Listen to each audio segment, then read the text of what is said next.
So, okay, numerous issues or effort have been taken by the government and also the stakeholders, including the general public. The first measure that has been taken, the traditional rulers informed the other traditional rulers to take any report for anybody that participated in such an act.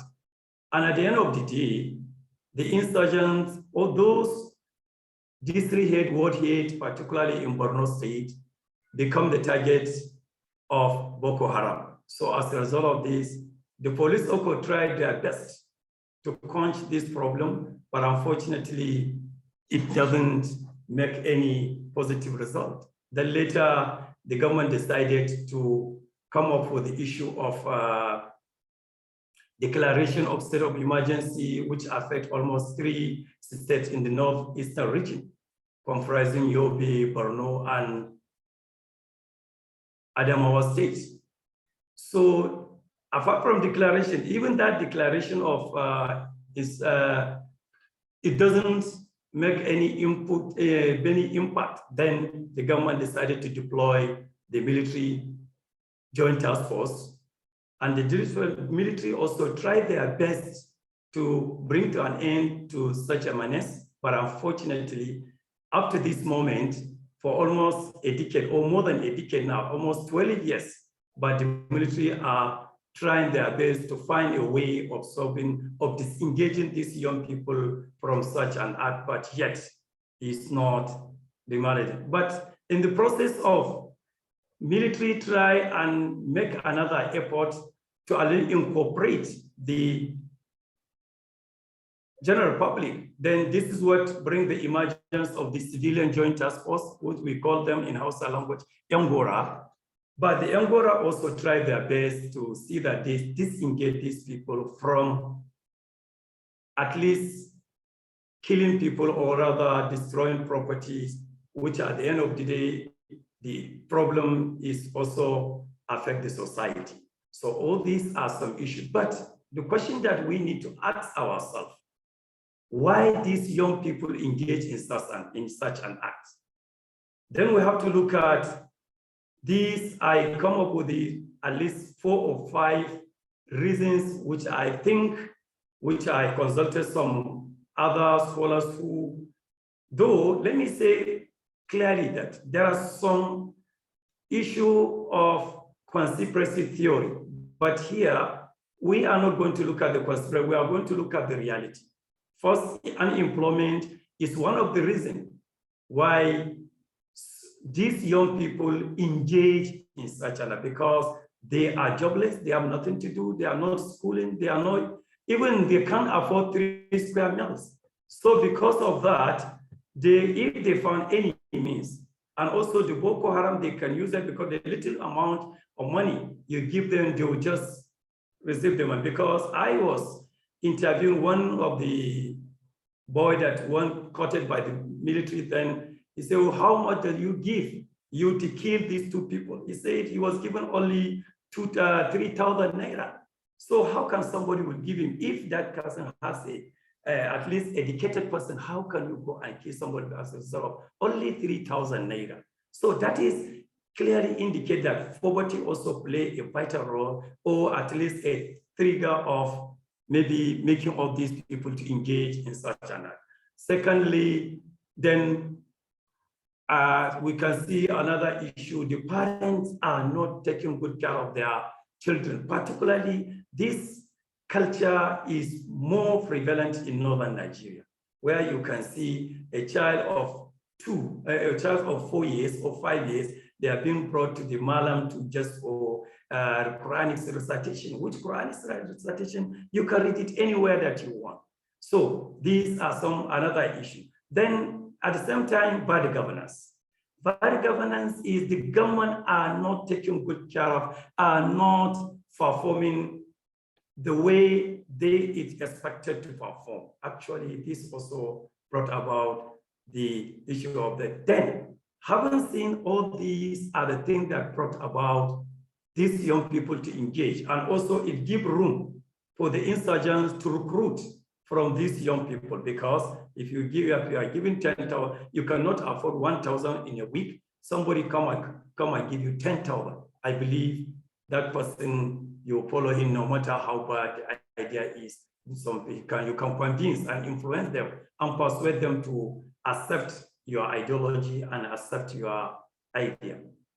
Then from there, we now say, okay, since this is the reason, so how are we going to, what method are we supposed to?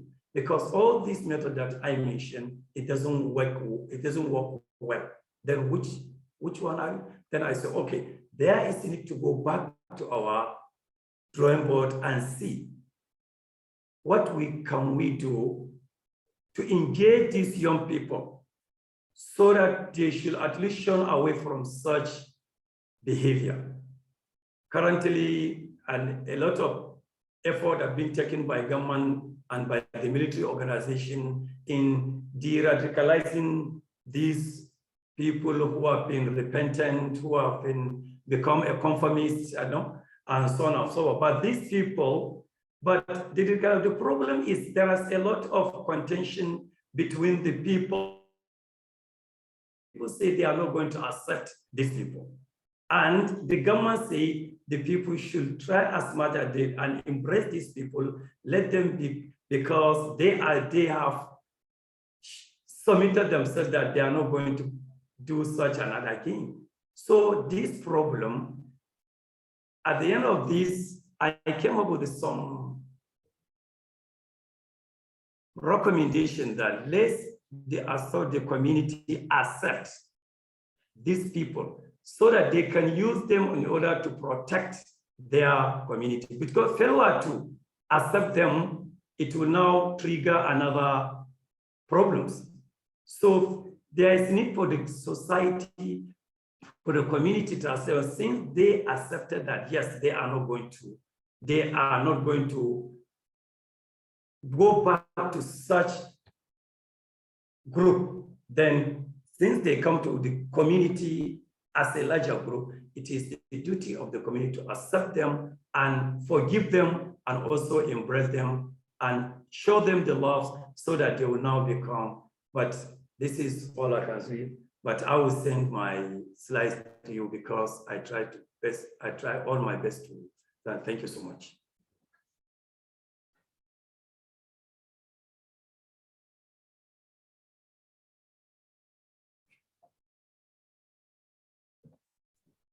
Thank you, sir. I guess we'll move on with the next step in the program,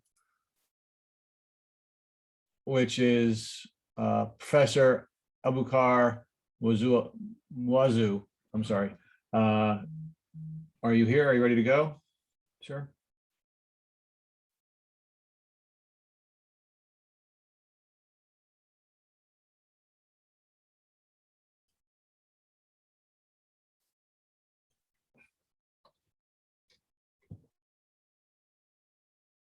All right.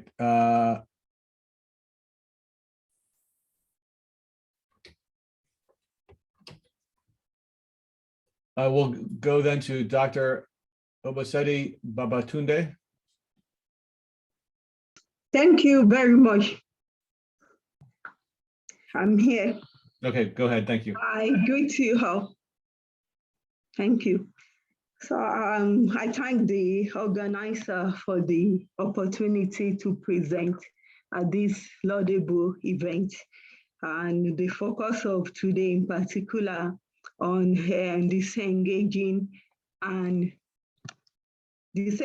community from terrorists and insurgency. And as we know that many African countries have been battling with issues of terrorism and insurgents, which has actually gained prominence since the 90s in many African states.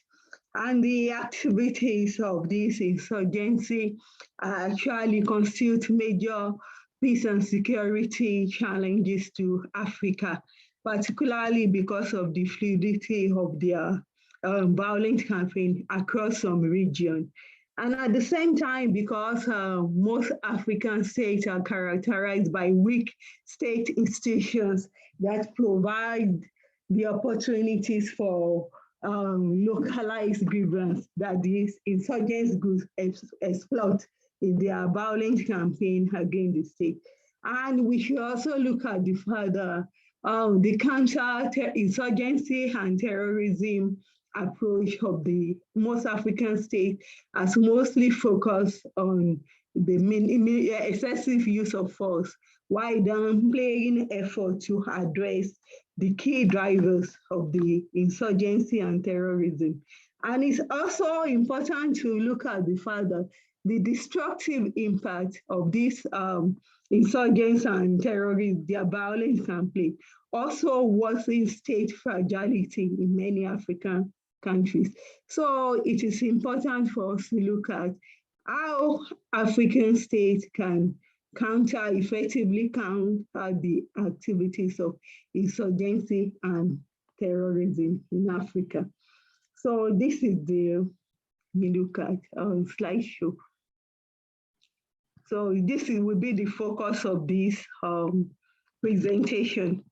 And I have the abstract, which highlighted all the key issues I've summarized. And the further from the Nigeria case contents in particular, we must understand that the concerted effort to disengage community from this require the political will, commitment, and determination to undertake significant socioeconomic, political, and security reform.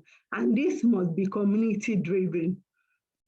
And it also has to be backed up by regional and international support. So this is the outline, which will give a brief introduction on understanding drivers, the domino effect, how weak state institutions also create the unhealthy negative impact that make it difficult to address this security threats. And we look at effort to counter and prevent insurgency and terrorism. This peace building effort has to be local led. So we must emphasize the importance of community-driven approach. And also related to this is the importance of gaining the trust and building the confidence of our local community in state institutions. We have some conclusion and recommendation. So insurgency and terrorism has gained traction in many African states, particularly since the 1990s, and we have various like Boko Haram, Al-Shabaab, the Salafi group, and so many. And their violent campaign have significant implications for Africa. And we have to understand the fact that the porosity of various borders make it easy for them to traverse various sub-region countries and sub-region, and as well as the presence of ungovernable spaces in many Africa where this group are able to gestate. And the social, economic, and political reality in Africa provide opportunities because they have exploited issues of socio-economic, political marginalization, exclusion, deprivation. And many studies have identified this as the root. Even when the issues linked to ideology, it still intersects with these key issues of socio-economic, political, and deprivation and marginalization. And effort to disengage community must not only look at how to address the key drivers, it is also important to look at what effort is being put in place to address the destructive impact of this violence unleashed by this group. Understanding the driver, key to this is issue of governance deficit in many African states, because this has been the key driver that for grievances that is in justifying their recourse to violence. So we have to look at, and the activities, this weak institution has also strengthened the operational capacity of this insurgents group because they explore the socio-economic, political, and security environment in African states. And the reality is that The violent campaign tend to worsen state fragility, become a double tragedy, given that the violent campaign and activities of this tend to worsen the drivers, the systemic challenges at the heart of this insurgency. And at the same time, the highly militarized response of the most African states to this, because they rely on the use of force, while paying little attention to soft power approach.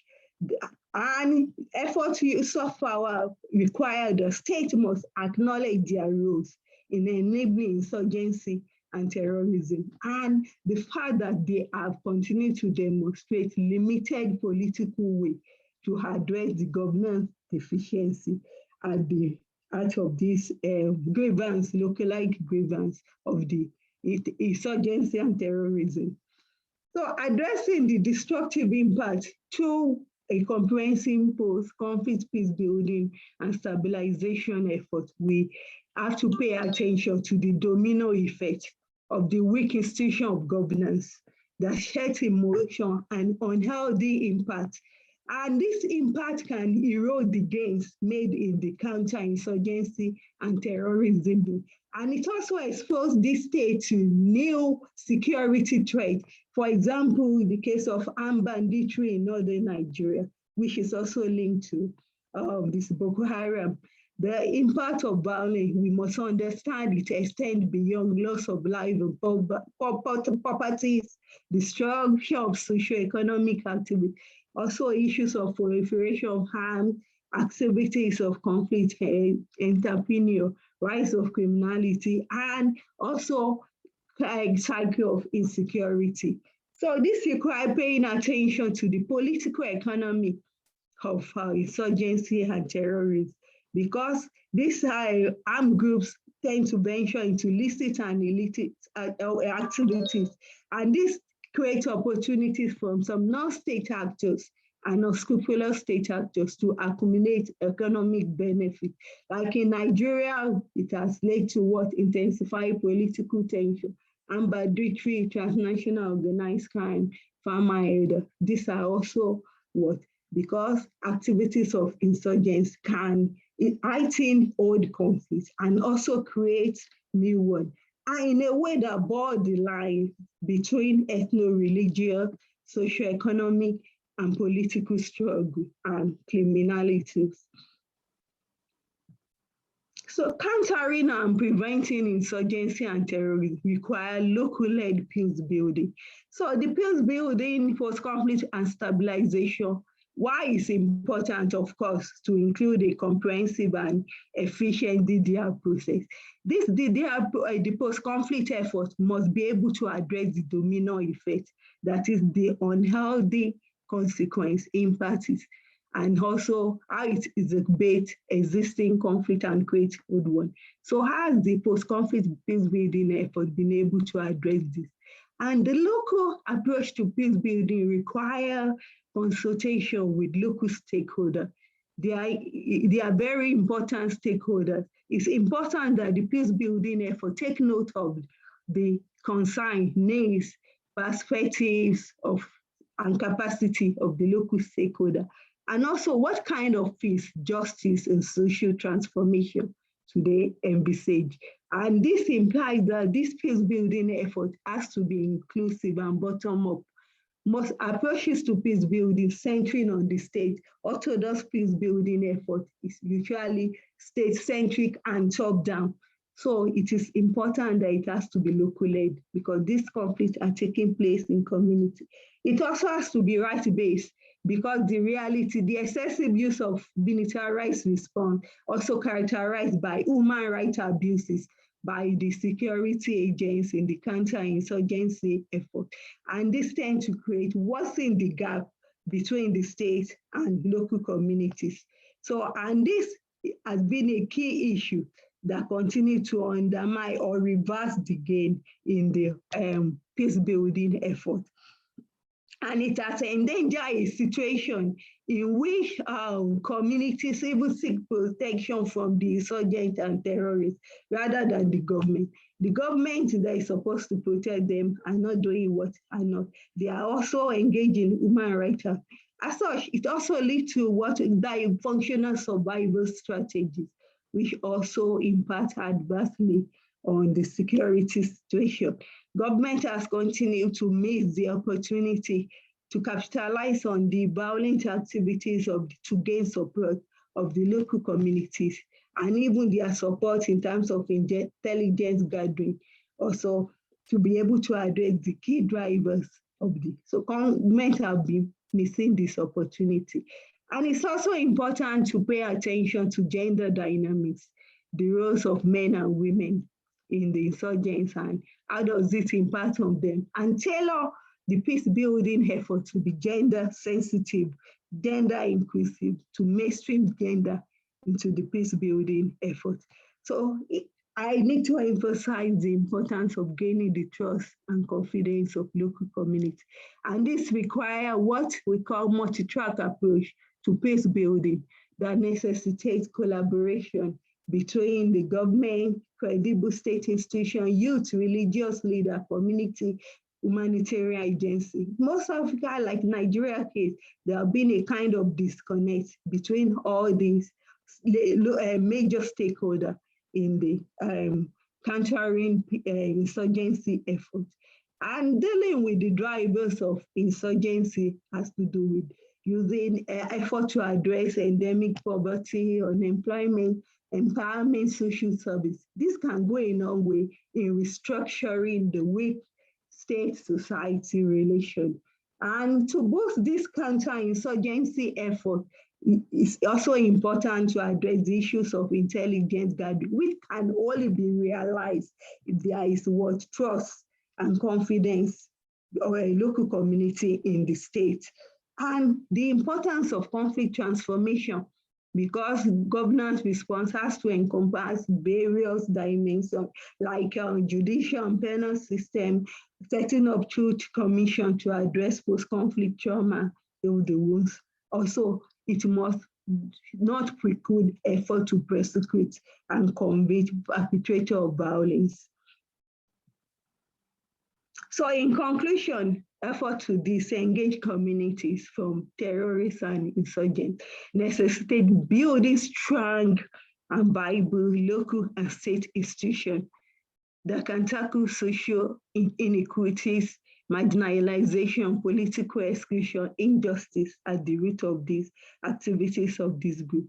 And this counterinsurgency effort has to be people-centered, right-based, and community-driven. There is emphasized the importance of synergy between the state and civil society organization because the effort is complementary to that of the government.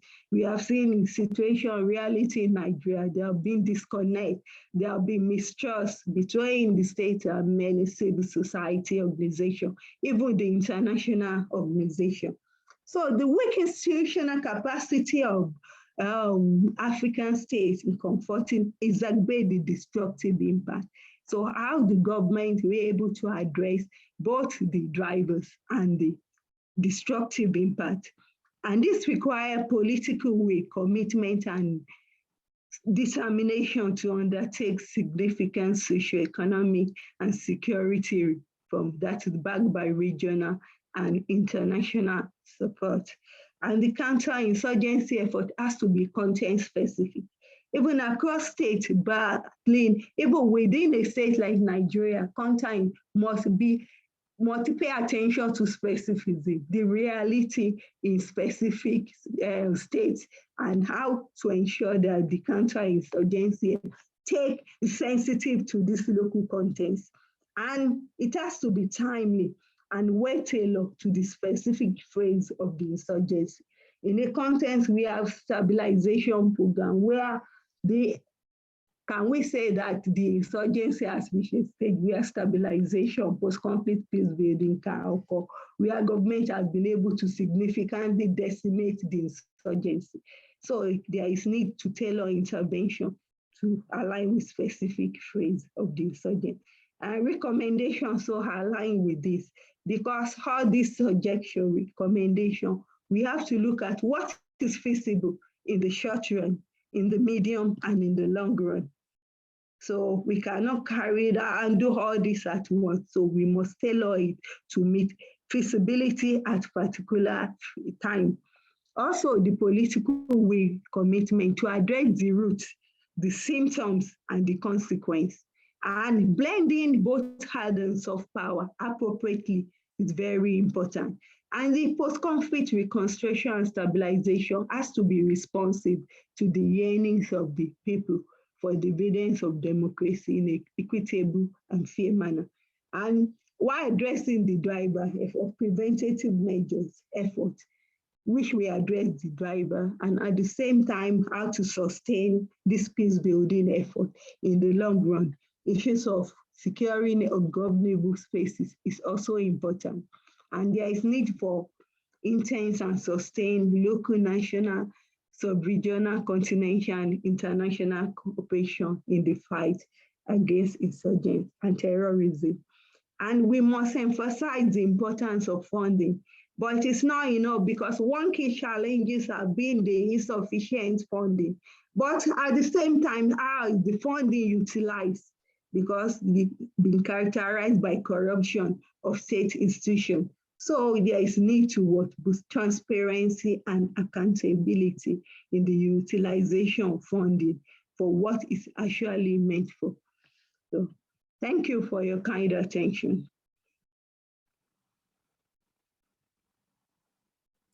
Thank you very much. Our next speaker is Mr. Foku van Deventer. Please take it away. Thank you so much. Can you hear me well? Yes, we can. Thank you. Thank you.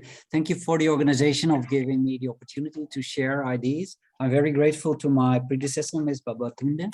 I think you, in a way, said it all. And the way you present your presentation is very much in line, or let's say my presentation very much in line with your thoughts. Let me see if I can put the sharing in effect. I think it works. It's working. Yeah, start from the beginning. This is it. The things, Ms. Babatunde, that you brought out are very much appreciated by my organization. We work on human security issues, and we look very much to the contextual situation of communities that are in a way overruled by national security agendas or international security agendas that are not related to the issues of their security in their daily life. And there's a big matter of peace building in it, and there's also a very important aspect of development in it. And I will take it from there. So the title of my short intervention is Addressing Root Causes of Conflict to Disengage Communities from Violent Extremism.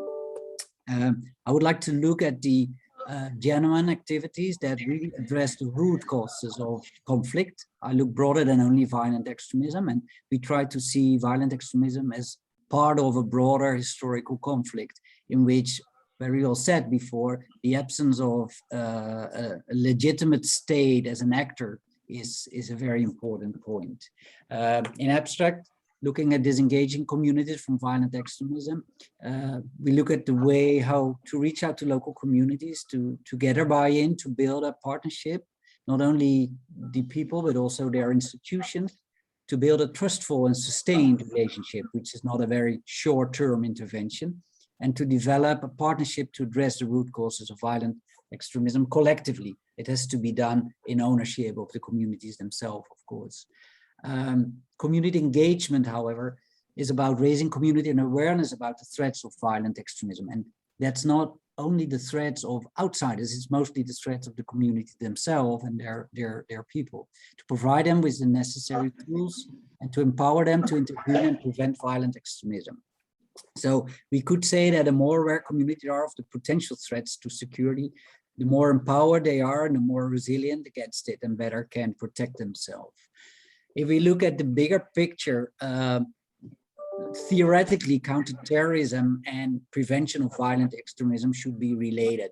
And what we see, for instance, in Nigeria, in Kenya, In Tunisia, we see counterterrorism strategies, of which the PVE approach, the national PVE approach, is a part. However, in practice, it's not that coherent, and we see a lot of tension and incoherences between the counterterrorism agenda and the PVE approach, prevention of violent extremism. In the first place, because counterterrorism is and should be direct and short-term impact. It's a hard security and military approach, and it tends to isolate the elements that cause terrorism and that cause casualties. So it's an isolation paradigm that tries to sort out those elements that bring threats. If you go to the prevention of violent extremism, it's the lowest line in this picture. It's a completely different approach. It's a human security approach that looks at security in a broader sense. It's long-term engagement. It's whole society, and it's not isolating. It's doing the opposite. It's try to include, and also try to include the gray area where there's definitely support for violent extremism thinking, or sometimes even their activities in the absence of a state that provides the right security. So here we can see that it's not given that counterterrorism strategies and PV approaches are coherent. I want to go back to a definition that was used by the UNDP when they did the first Journey to Extremism report. Most of you must have heard about it. Very soon a new research is coming out of conflict. It looks at the root causes, but it also looks at what is the reason that people are stepping into the hands of Al-Shabaab, Boko Haram, Mujahid, and all the groups that we know. What is it that makes them make the step? There is a consistent line under it, and there's also a level of a trigger point that makes them jump into it. And sometimes it's very different and at very different levels. And here, I think it's very beneficial how they specify 3 levels. The lowest one is the CV specific, that say, well, you have interventions that disrupt recruitment, that try to rehabilitate former recruits into communities. So you look at people that are already into it and you try to get them out. So you're really working on not only the youth at risk, people at risk, but you look at the ones that are already in a way engaged. And those kind of interventions are very different from the interventions that are looking at the system of communities, in where you have people that are vulnerable, that are listening to the compelling messages of some of the groups and are having their arguments of probably stepping into it. So in this CV specific line, we have counter narrative, we have the social media interventions and the disengagement policies. If you go to the middle line, I think that is the most important one for developmental approaches. We look at what are the developmental interventions that we could adjust in such a way to make them sensitive, to have an effect on the prevention of violent extremism. For instance, what we heard from previous speakers, work on youth employment, education, the rule of law and justice. And then in the bigger picture, there are interventions that are more conducive, they are more long-term. For instance, programs on anti-corruption, good governance and accountability. Why? Because those are the programs that try to establish a legitimate state actor, a legitimate state in the eyes of the different communities. And this can only be done in cooperation with communities, local government and national government, and the help, of course, of international community. So the highest level is the most long-term and probably the most complex, but it's not a level that we can forget if we really want to have sustained efforts in disengagement. This is a picture that I think everybody might know between the push and pull, and it's very interesting to see how it's managed and it works out. On the left side, push factors are often very well analyzed by peace builders, development actors, in the way of what are the causes missing, what is the factors that make people jump. On the other side, the messages that the group send to have a compelling argument, to have a narrative that might convince people to step into their terrorist organizations are analyzed by other kind of actors, the think tanks, the intelligence people, the analysts that really look at the recruitment levels. But what we think is interesting is just the intercross between them. So how is a compelling message of a group mirroring the absence of what the state could not provide? If you look, for instance, at the newest messages of Al-Shabaab in Somalia, they were very well developed and brought in a very eloquent way, in a very decent way, in which they exactly show what are the failures of the state in terms of justice, in terms of corruption, in terms of access to development, etc. And they mirror that by providing them the arguments that they supposed to bring that to the people. We bring you justice, we bring you security, we bring you everything that the state fails to do, we can bring that. And it becomes interesting if you see some of the development programs that are running in Somalia on access to justice, transitional justice system, local employment, they kind of compete with the narratives of Al-Shabaab. And it almost seems that that people have a choice between joining development programs or joining Al-Shabaab, which has various implications. Also that when you start to compete with the presence of terrorist group, it makes your work, of course, very insecure. But also you have to beware of the conflict sensitivity of your interventions. Well, if we look at that red dot in the middle, you can map out, of course, in a bigger picture, local and international push and pull factors. And we all know that you end up with a picture like this with many factors. It's a myriad picture, and it's a width problem that is not just related to lack of employment, impunity, human rights abuses. It's always a mixture of everything. And that makes it difficult that the approaches needs to be integrated and multidisciplinary. I just take some examples that are interesting.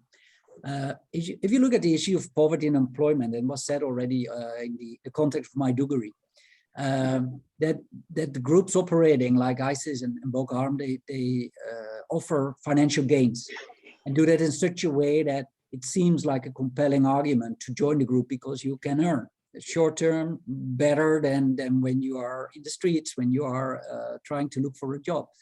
So here it's interesting to see how certain development programs can compete with the narrative of the financial gains. You can do the same for the political exclusion, groups that are never heard or never empowered. If there's another group that says to them, come to us, we give you social belonging, political belonging, and an identity, and we listen to you as an identity group, then it makes sense in a context of political exclusion. So the simple answer here is how to give communities part of the power share that is necessary to give oversight, to manage security, to divide or to regulate the access to resources, for instance. Same like impunity, corruption, and human rights abuses. Many terrorist groups use that exactly by providing justice. Their justice, but at least it's a form of justice and a very quick form of justice. It has been very effective in the region of Mopti and Gao in Mali, where the groups could gain when there was cattle raiding, when there was access to land, there were land problems. The justice that they handed over was much quicker and appreciated than the justice that was mostly lacking by the national and local government. So here's an interesting link to make.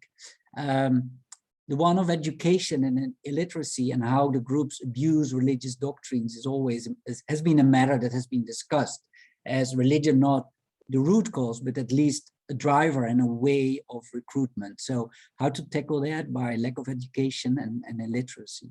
So what I want to show here is that through the connection between the push and pull, and that needs the connection of different kind of actors, the think tanks and the local development workers and the peace builders, we get a better picture of how the dynamic between compelling arguments, support base in communities, and not only the criminalization of terrorist group, but also the attractiveness they have in certain situations to certain groups and communities. We have to understand that, and we have to work on that dynamic in order to make it work. And I think all the recommendations that Ms. Babatunde put in place are very necessary and very worthwhile here. Just to end my intervention, I think from outside point of view, if we want to engage with communities, we should make all the steps that are shown here. Very often we stop with just informing them about what we are doing, developmental work or counter narratives or security interventions.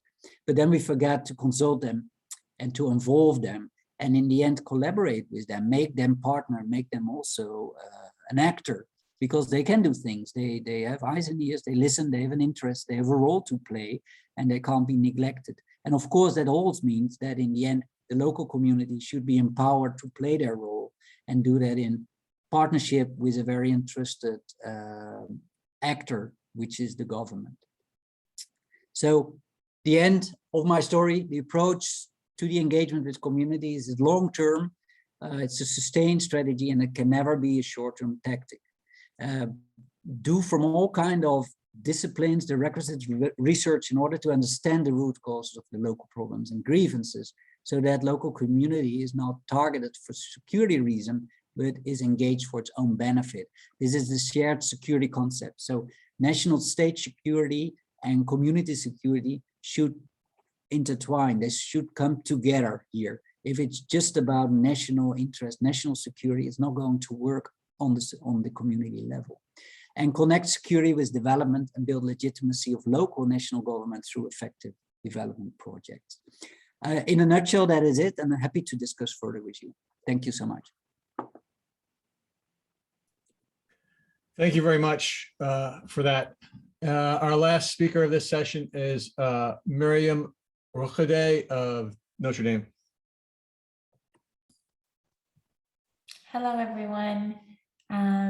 Thank you all, and I'm very honored to be a part of this roundtable, and I'm grateful to my predecessors for laying the foundation and groundwork for my presentation, which is completely in line with what you have all said.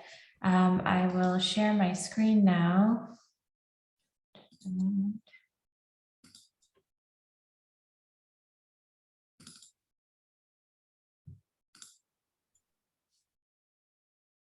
Okay, you can all see that, right? Yes. Yes, great. Okay, thank you. So, oh, why it's going backward. Sorry.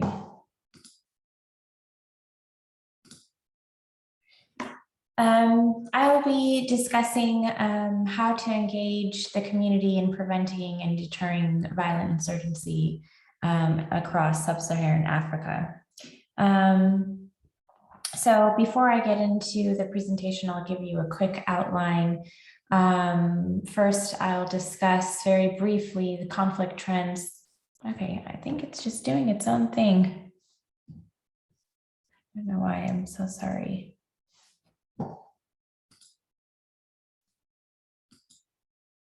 Does anyone know how to stop it from? Maybe this will.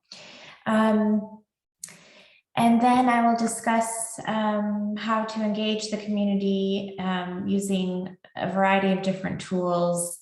And then I'll get into a case study of cross-border traders in the Great Lakes region, and then discuss my conclusions and recommendations moving forward.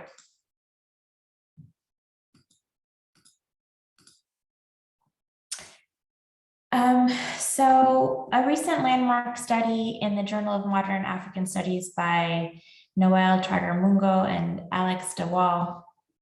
Oh, I don't know why this is doing this. Sorry, if there's any tips on how to stop it from moving forward in the presentation, I welcome your recommendation. Anyways, a recent landmark study highlights that most armed conflicts and situations of violent extremism across sub-Saharan Africa have a significant cross-border element. These cross-border elements include logistical and financial support to armed groups from both state and non-state actors, covert armed interventions across national borders, and of course, illicit armed flows and criminal activities.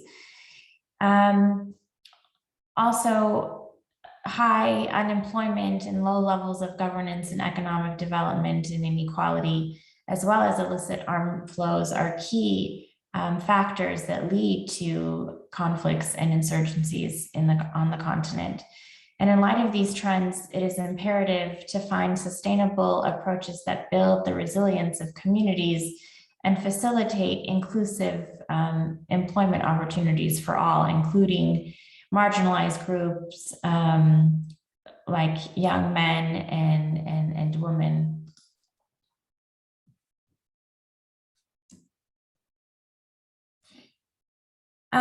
There's been a wealth of counterinsurgency and counterterrorism initiatives, including Track 1 and Track 2 initiatives involving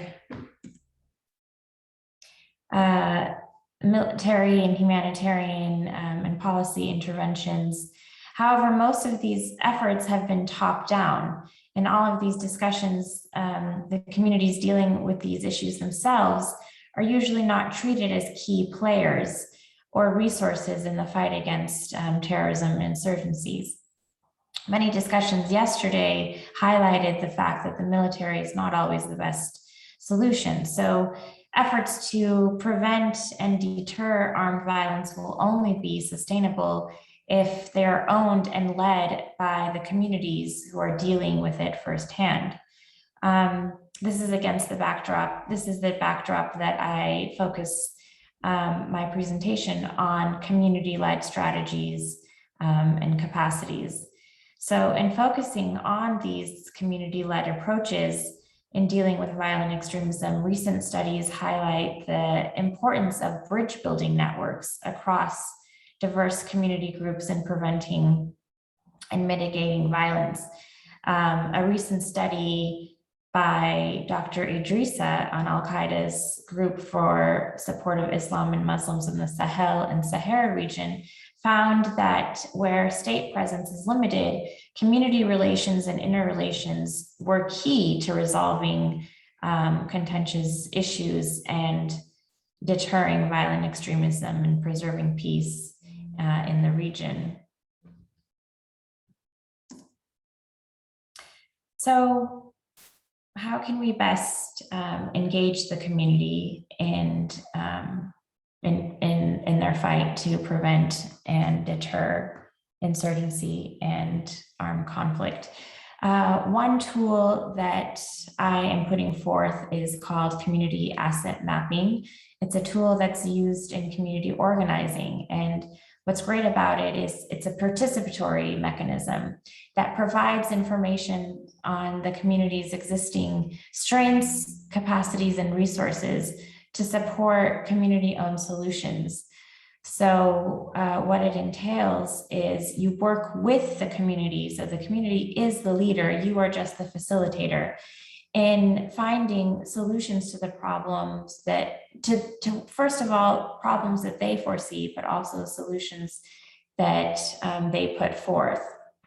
So this can take a variety of different examples. Here are a few different ones. For example, the first one up in this corner here shows,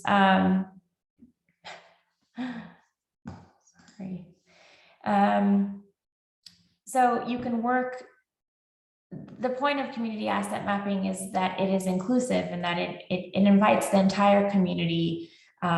So armed groups are invited to the table, as well as marginalized groups, as well as women, as well as youth. So across age and gender and role in the society, community leaders and traditional leaders as well.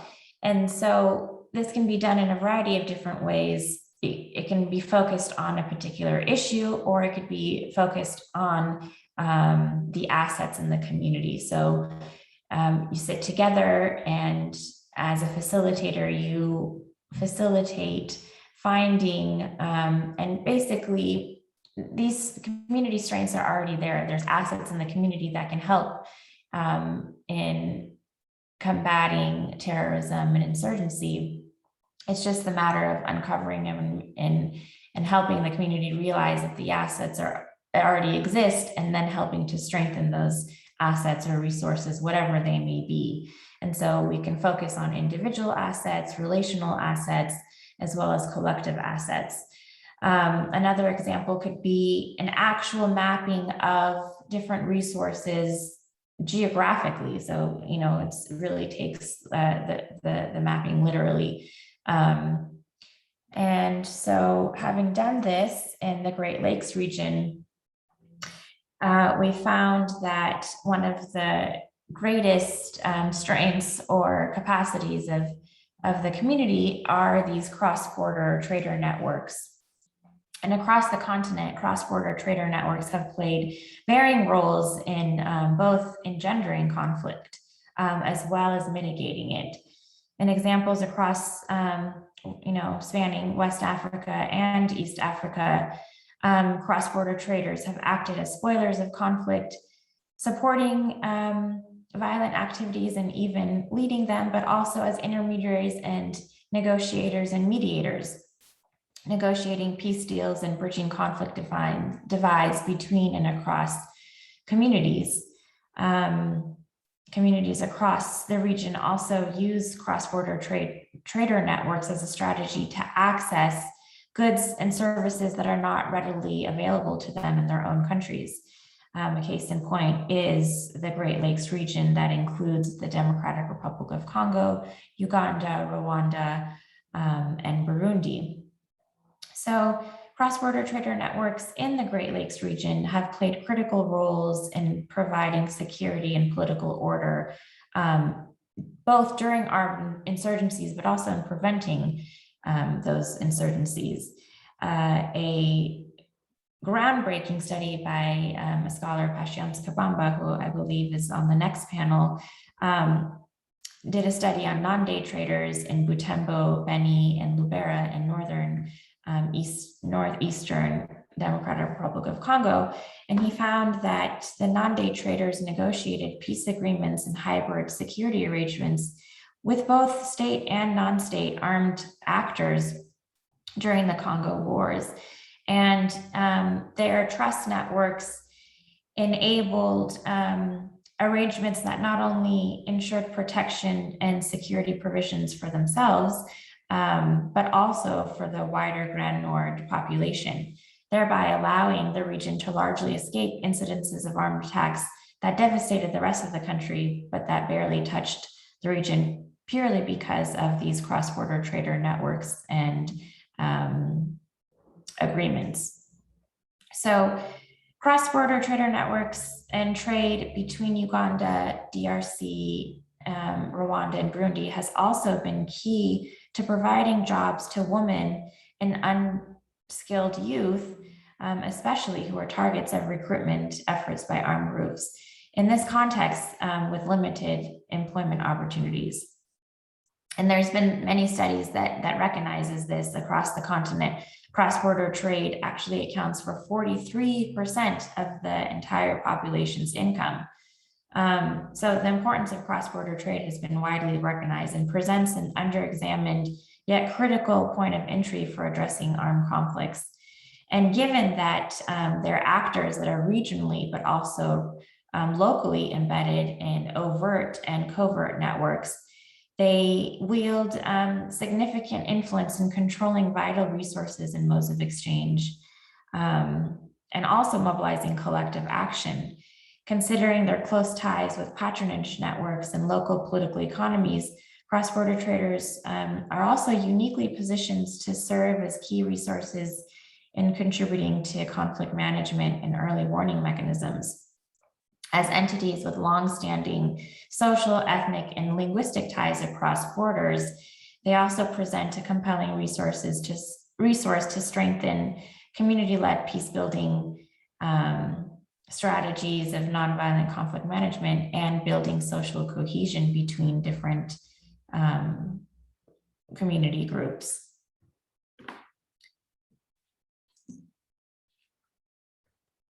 So in conclusion, I just wanted to highlight that although this has been brief, cross-border strategies present one example of a community strength and resource in deterring violence and armed insurgencies in the Great Lakes context. And we can incorporate the lessons learned from that context to other regions, but also conduct community asset mapping in different conflict contexts to see what the community can provide themselves and what we can help to strengthen and leverage in building social cohesion and the resilience of those communities dealing with violent extremism and insurgency. And also, one key point that's important as well is using the community as a key leader in these counterinsurgency and counterterrorism strategies also helps to develop partnerships with regional entities and networks. I think what we have is the track one high level top down approach. And then we also have regional entities like ECOWAS and IGAD and SADC, for example, but then the community is lost in that conversation. So bringing in the community through something like cross-border trader networks, because they are working with entities like ECOWAS or COMESA, that's a way to bring in the community as well in important policy discussions and interventions. Thank you. Thank you very much. We are running late, but I feel we should have at least a few minutes for Q&A. So if you have a question, please raise your hand, and we will have a few questions. So Dr. Ngulana, please go ahead. Thank you very much, and good morning from Texas. Mine come in terms of a kind of comment and question at the same time, because I could see most of our professors from Nigeria here. And the key thing is that how is our higher education responding, to shaping the issue of terrorism in Nigeria? We know that the war on terror remains a kind of generational struggle, and the entire nation must engage and prepare to participate in that. And taking from how UK has been reacting to that, targeting the heart and mind of young people in making sure that they prevent that from happening. Are we doing the same thing in Nigeria? What kind of education are we giving to our young people, particularly those who are going through university system? So, and also I've seen another gap, which of course I see I expect higher education to have responded to, is convenient for most government in Africa to label something that's not even terrorism to be act of terrorism. And that's as a result of the fact that we don't have a kind of common definition, working with academic and practice. Unless we know and understand what the threat is, it is going to be very difficult to develop a kind of countermeasure to reduce this kind of threat. All over the world, terrorism based on historical definition and operational description of terrorism as a system of rule of terror, an act of violence to achieve any form of objectives is appropriate. But in African context, it's very easy for government to come out and say, okay, Shawara is a terrorist because it's asking for a change of government, calling for revolution, without looking at what is involved. What is academic doing in getting a kind of response to this? And also go to the important aspect of how UK and the United States government respond to issue of terrorism, from pursue, protect, prepare, and prevent is the key part of it. Stopping people from becoming terrorists as a result of bad governance. What are we doing about that? And these are kind of my question and my comment to our professor coming from Nigeria here. Thank you. Do any of the speakers want to address that comment? Question?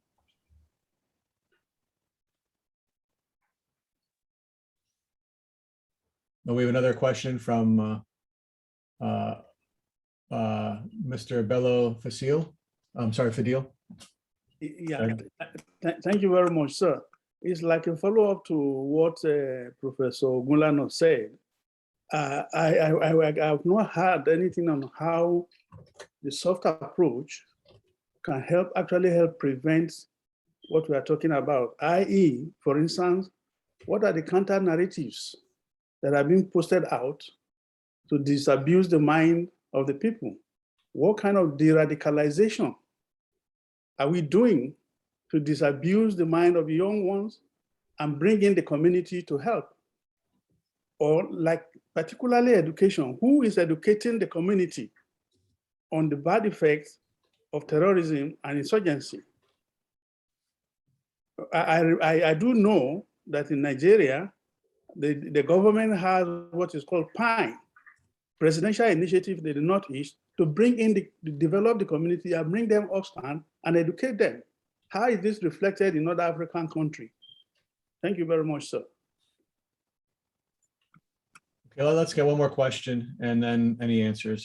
General Williams, you had your hand raised earlier. Thank you very much. There have been some old practices, especially in the case of West Africa. One is what was called the Pouyi frontier concept. The Pouyi frontier concept was based on the fact that in Africa and in West Africa especially, the border communities speak the same language, the same culture. The only thing that divides them is the line between that had been created by the colonial in the 1800s. Therefore, what Pouyi frontier concept was trying to do at that time was to forget about the line and take the whole community on both borders to be the same. Build a health center for them, go to the same school, that is, you teach them in the native language at the primary school level. So both communities can go to school together. They share the same local government councils, and they do as many things as possible. And it worked. It was funded by the European Union, as usual in Africa. When the European Union withdraws funds, Africans do stop. They don't put money into what is good. If that concept can be revived, it can help a lot in disengaging the communities from all this terrorism and insurgency. That's number one. Number two, about border security. The regional economic securities in their security protocol have what they call collective security. And what collective security means is that if any particular state is being attacked by any foreign state, the member state of that community will come together and defend that state. In short, you don't need to defend yourself because your neighbors will also defend you. And what should then happen is this, is that, and what's happening is this, is that the borders share patrols. They share patrols. So if it is not working, that is where the problem is. If it is not working. So all these border issues should have been solved at the level of the community on how these communities can practice what I call the base concept, which was abandoned, and two, put into practice what they are trying to do anyway, because I keep hearing the border is porous, the border is porous. Yes, you can't cover the whole border, it's impossible. Okay, and there are technologies nowadays that can help you with the borders, and therefore, collective security should be able to cover that. That is very important, as far as I'm concerned. We are not doing, in Africa, we are not thinking hard enough to be able to find some of the solutions from the past, look into the present, look into technologies to be able to prevent some of these things that we are talking about. We are not thinking hard enough.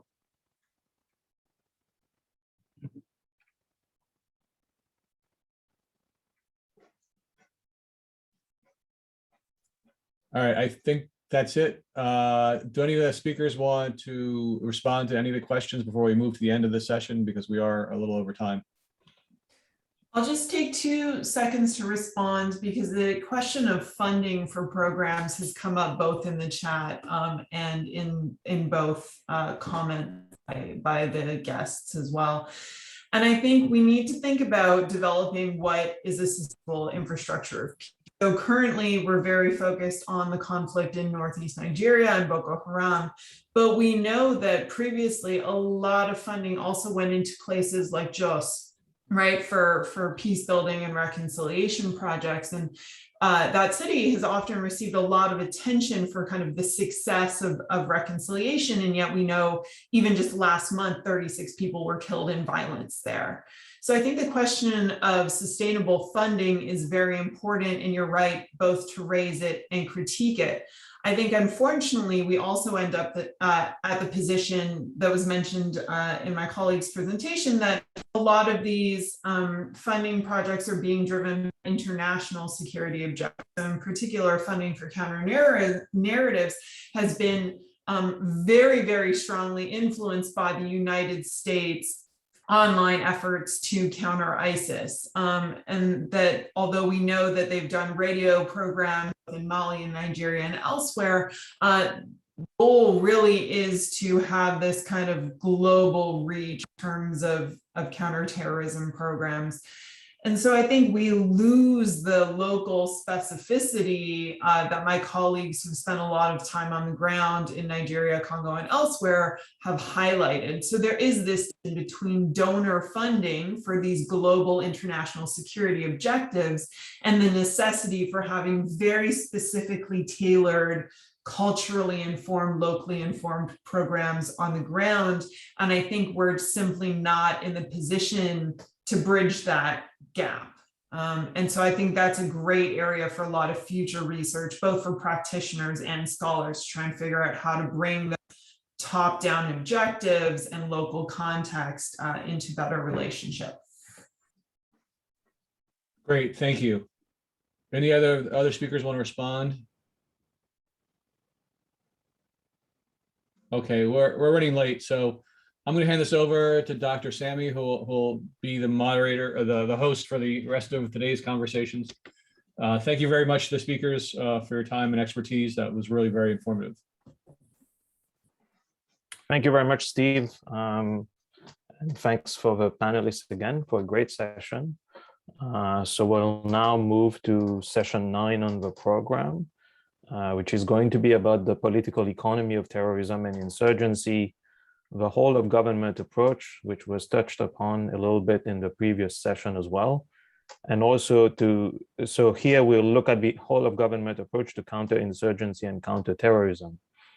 We do not have a kickoff speaker for this session, but we have 2 panelists, Professor Patience Kabamba, if I get this right, is the National Pedagogy University. And then we have Professor Ibrahim Waziri from the University of Maiduguri. So can I have Professor Patience Kabamba, if she's on the call, please? Yes. Can you let me know? Yes, Sammy, thank you very much. If you are on, oh, sorry, it's a he. Okay, my apologies for this. That's okay. So please go ahead, sir. Thank you very much for this panel. I mean, the whole conference is very enlightening. I'll be very brief because I have an appointment at 10:30, so I am running a little bit. I'm in York, Pennsylvania. I will start by a story. I'm an anthropologist, so I think Miriam quoted me. I work with the Nande in Northeast Congo. And one day I decided to go see the Mai Mai. The Mai Mai are considered as the dissident, the insurgent. They have their camp. And I was advised to borrow the bishop's car to go there if I wanted to come back alive. I said, why? Say, no, many of the insurgents are either former choir members or altar boys. So they know the bishop's car, so nothing will happen to you. And that's what I did, actually. And I went there, I have a big discussion with them. First, why are you here? And the answer is straightforward. We living in the most blessed country, including in in the Kivus, where you have gold, coltan, everything, but the standard of life we have, it's unacceptable. We cannot accept that. And I agreed completely with them. I said, yes, but my next question was, would you like your kids to have the same life? Say, no, no, no, no. We don't want our kids to be insurgent.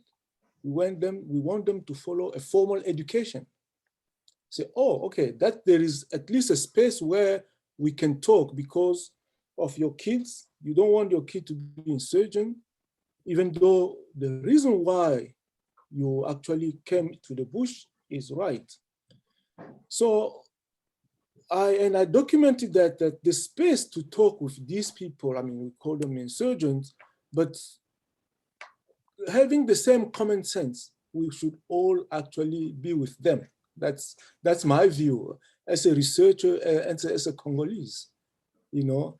And I don't know if you know Congo, there are things which are unacceptable. The teacher, I'll give you just an example. A teacher have $90 a month as a salary, while the minister have $8,000 a month as a salary. So the distance between salaries are unacceptable, and nobody will stand up to talk about it.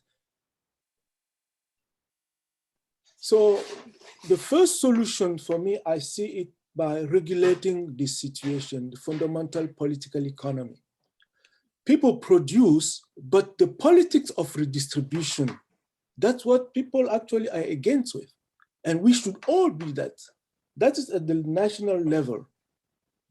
And in the international level, all the weapons I saw in Congo were not made neither in Africa, or most of them came from Belarus or from Belgium or France.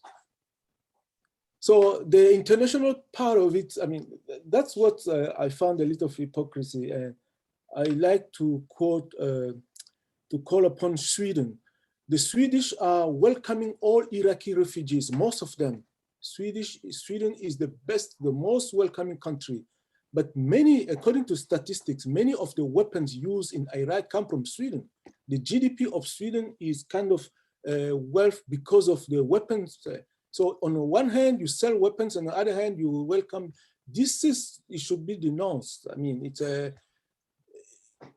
for me, internationally, there's a responsibility.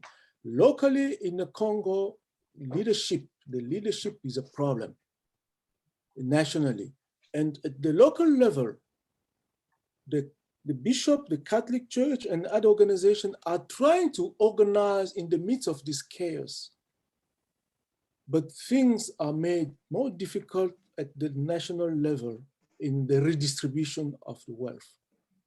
Somebody painted the Congolese as a beggar sitting on the diamond, a huge piece of diamond, but he's begging. So people are becoming more and more conscious of that, especially youth. So when they go to the bush, I don't know about Boko Haram, I understand it's a different type of issue, but in the Congo, it's redistribution. That's, if you want to find a solution, you don't need other thing than redistribution. If you want to become a millionaire in one day, become a president of Congo. You were renting, and the next day we had a minister, prime minister, who was renting. And once he became prime minister, he bought the house he was renting and all the neighborhood overnight. I mean, I share the insurgent kind of logic. But on the other side, there's an example, maybe I'll stop there. There is an insurgent group, rebel group called RCD around Goma. They occupied Bukavu one time. And what they did, the way they governed Bukavu, was exactly what was governing in the general government. What they were fighting against, they were replicating it. So it's as if the only way of governing is just to appropriate things from people. So I'm kind of not very confident with, I don't trust these rebels, because once they have power, they do exactly the same thing they were kind of fighting against. So we need that, that's where scholarly, we need to find out maybe to provide to politicians or policymakers some ideas how to govern a peace. I mean, of course, our friend, our colleague, President of Afghanistan wrote a book, How to Fight the Failed State. I mean, we saw the result. But I mean, my point is that people don't know actually, the only way they know is the authoritarian way from the colonial government and today. Once I saw RCD had power, they didn't know what to do. And they end up doing exactly what they were fighting against. So locally, people are trying to organize to live with this, but nationally, the biggest, for me, the solution is the political economy. Especially, it's part of redistribution. There's a part of production. We have diamond, oil, but now there's a part of redistribution. That's the problem. What type of politics could give each one the fair share? That's the problem. And internationally, I think we need to stop this hypocrisy. Those who benefit from these things is arms producers. Nobody questioned them. It's to produce, to make profit, it's good. No matter what happened with what the profit you're making, that's good. Nobody will condemn you. So that's the major problem to me. People who make weapons and benefit from weapons, and then they will come fund, they could fund even this type of conferences, you know? So that's actually the point I wanted to make, just to trigger the discussion. Thank you very much.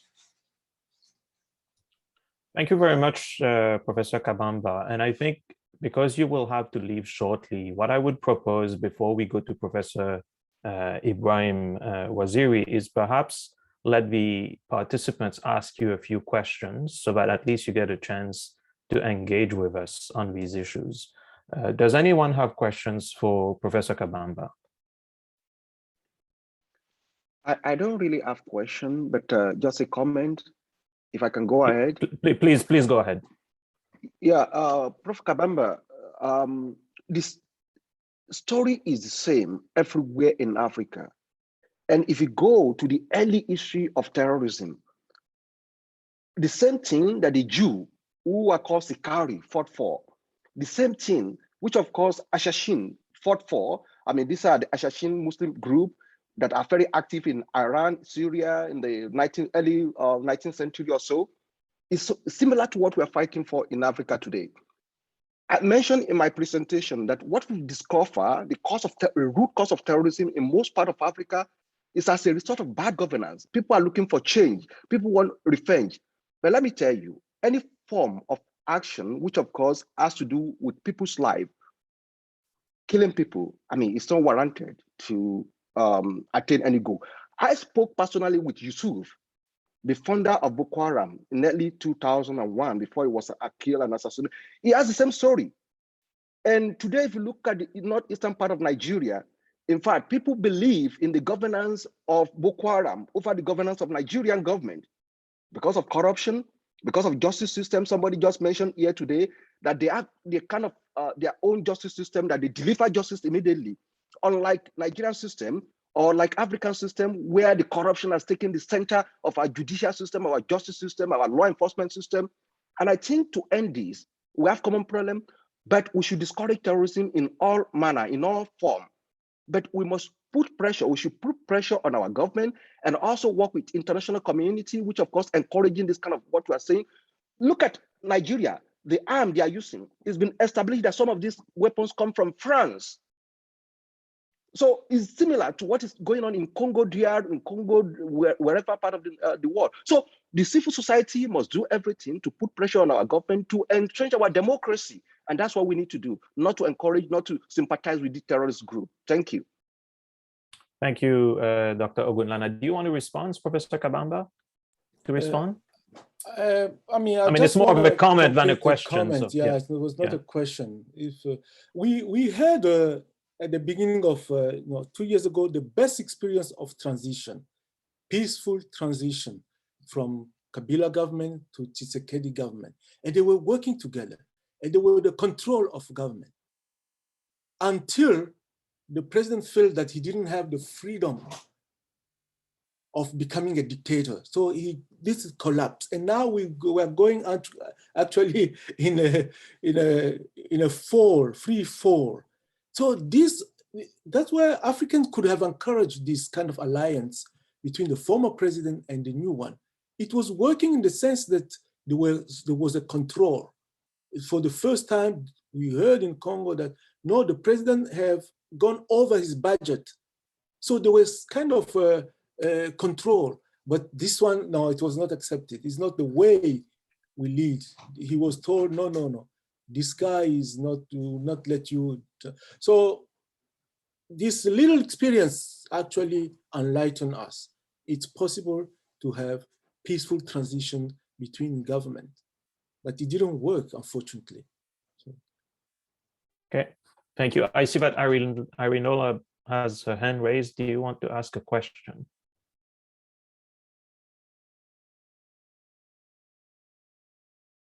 Ms. Bello?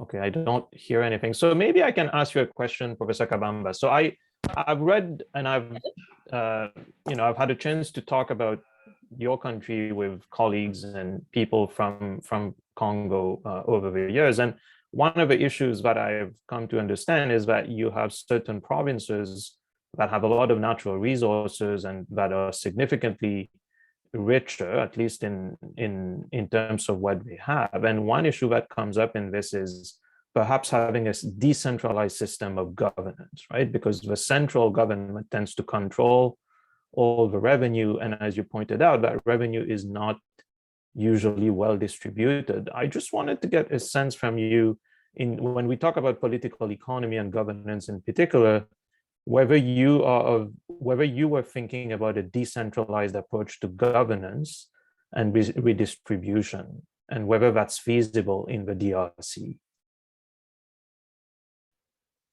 Yeah, in our constitutions, actually, the two last constitutions, we had decentralized provinces, but unfortunately, it was used actually as a political tool. We have decentralized region, but all the governors have to respond to the Minister of Interior. So they were infuriated to the Minister of Interior. Actually, the country was decentralized in order to elect one person, because even the decentralized entity, you have a powerful party which was pushing for the election of one president. So we didn't have a decentralized fiscal decentralization or real autonomy of provinces. We need it, but it will not happen because people in Kinshasa live from the Katanga, what come from Katanga, what come from Kivu. So it will be impossible. It will take an insurgency, really. It will really decentralize effectively. Mm-hmm. So maybe one final comment from you then, if you had to provide us with a takeaway from your analysis, what would you say is the most important thing that needs to be addressed? Would you say it's international arms dealings, or is it more at the sort of national level in terms of governance, or should we, I mean, I know we have this tendency to think about that, all of these things matter, but how do you see those things? I mean, because it's pretty difficult to prevent the sale of weapons or even illegal transactions. So at the national level, would you say that nationally is where things have to happen mostly in terms of good governance? A close analysis of our countries, especially in the Congo, you could see two dynamics. One dynamic, which is centrifugal. People want to get out of this central government, central control. Communities can organize, but it's impossible because the other dynamic, which is centripetal, mostly encouraged by the international community, selling the lacrimogene gases, selling weapons so that they could have control. So there is a big clash between these two dynamics. One centrifugal and the communitarian, and the other one centripetal. So we need to work on that so that the outside influence should come to help the internal dynamic, which is much more centrifugal.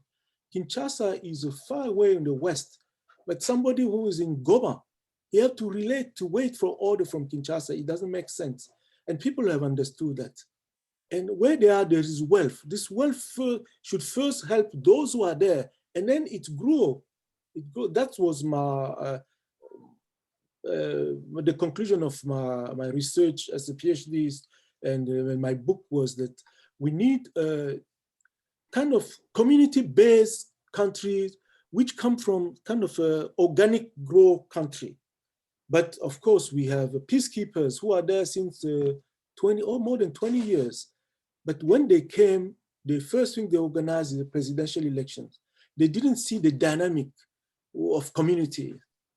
Of course, a building which starts top down, the only building which is made top down is a grave, as we all know. So my thing is to encourage first the community dynamic, this internal dynamic, understand it and orient it and organize it. Thank you very much. Okay, thank you. So maybe we can take one final question and then move to the next panelist. So I see that Mr. Thomas Kalala has his hand raised. Please go ahead.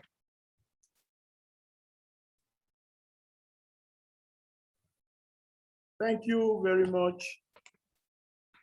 So I've allowed me to ask the question. My question is going to Professor Kabamba.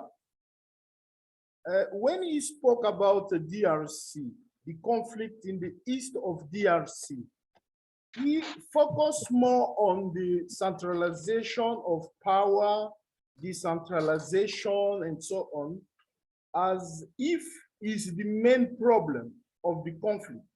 Like if things are decentralized, it may bring solution to the conflict in the east of DRC. But I didn't hear anywhere Professor Kabamba speaking about corruption. I think centralization or decentralization is a good debate. We can debate on that. These are concepts. But to be pragmatic, to be practical, I think we should look into the issue of corruption.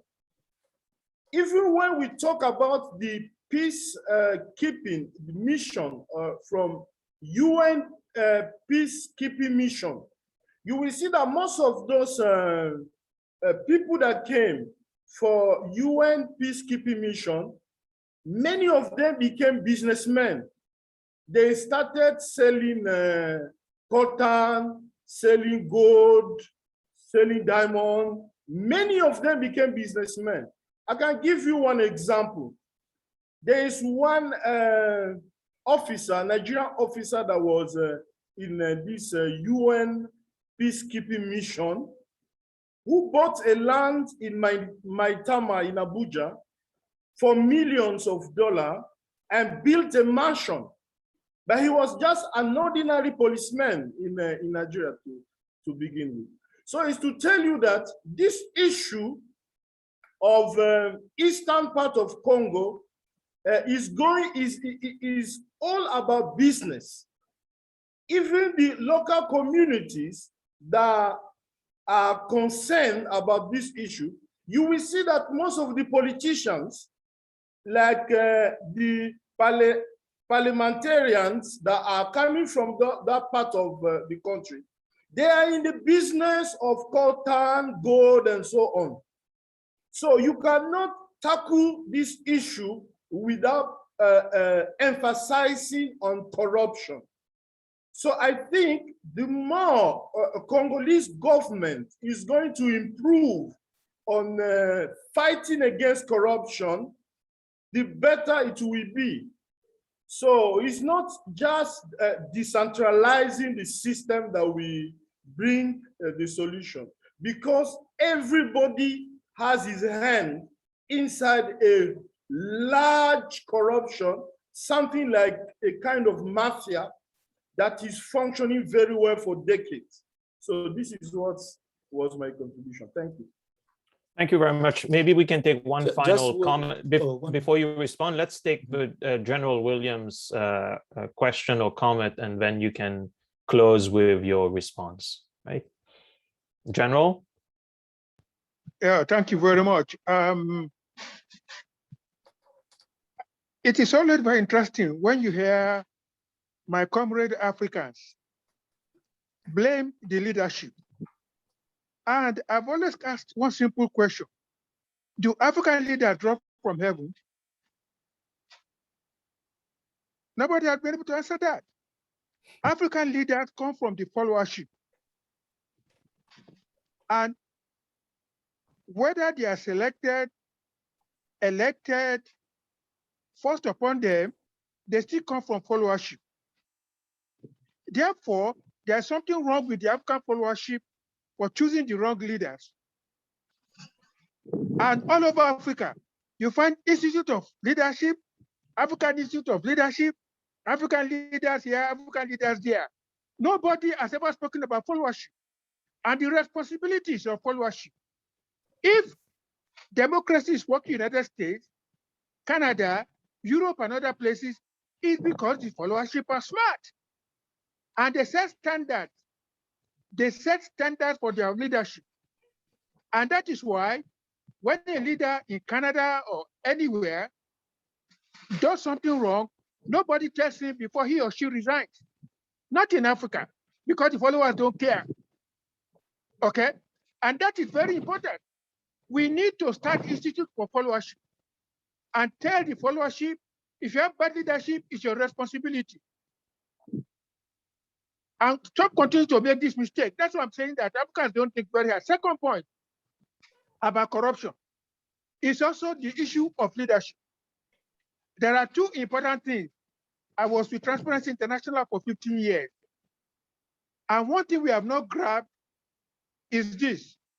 One, you must eliminate impunity. I've just submitted a proposal to DRC about organizing a conference on anti-impunity in Africa. Second point, you must enable and reward whistleblowers. If you don't do those two things, forget about reducing corruption to the minimum. It is impossible. It's impossible. I keep saying, it's impossible to stop corruption anywhere in the world. But whistleblowers, admitting impunity, those are the two key things. And of course, investigative journalism. Thank you. Thank you very much, General. So, Professor Kabamba, maybe you can respond to these two, and then we'll move to our next panelist. I completely agree with the comments General made about the followership. If we are not severe with ourselves or our leaders, they could do whatever they want. But that's why I don't praise insurgency, but I think they have a point. At some point you say, no, we can't take it anymore. Unfortunately, they show it in a violent way, and once they have power, they do exactly the same. But about corruption, I think that it's a consequence. It's not the cause. For me, corruption is a consequence of something. I see it in the Congo. I taught 20 years in the US. I've never taken money from any student or anywhere. I went into Congo 2 years ago. My colleagues are taking money because they are not paid the entire year. All the burden now go to students. So the entire context is completely different.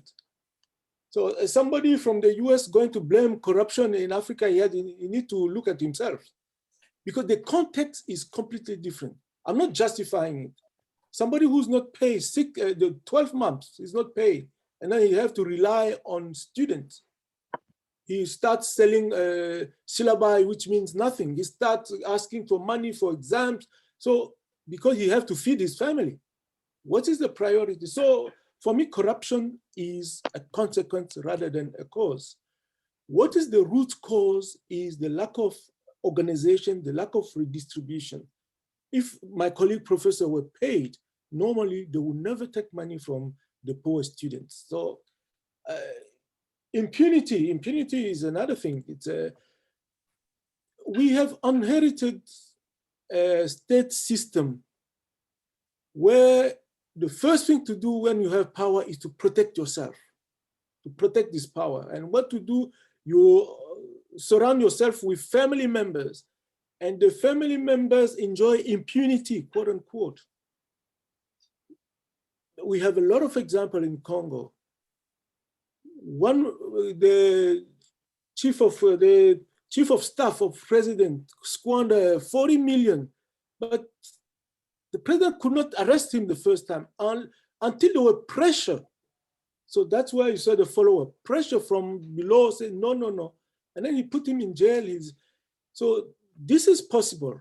Followership, if he's trained, is on his right, I think it's possible. So again, corruption is a consequence rather than a cause. Let's see the root cause of this. Thank you very much. Thank you very much, Professor Kabamba, for your presentation and your response to the questions. I'm now going to give the floor to Professor Ibrahim Waziri, who has been patiently waiting. Thank you very much for your patience. And so I'm going to now give you the floor for your presentation, followed by questions. Over to you, sir. I think you're on mute.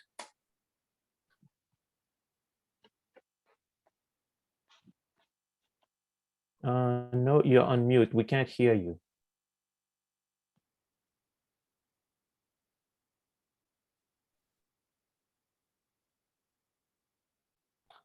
So now you're not on mute, but we still cannot hear you.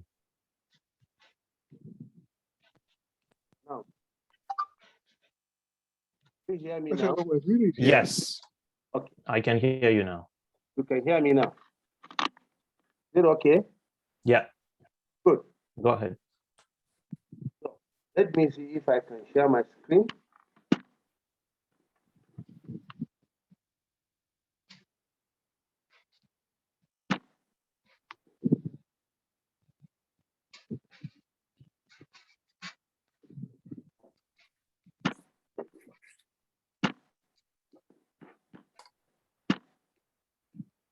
Okay, are you getting the screen? Is it okay? Yes. Yeah.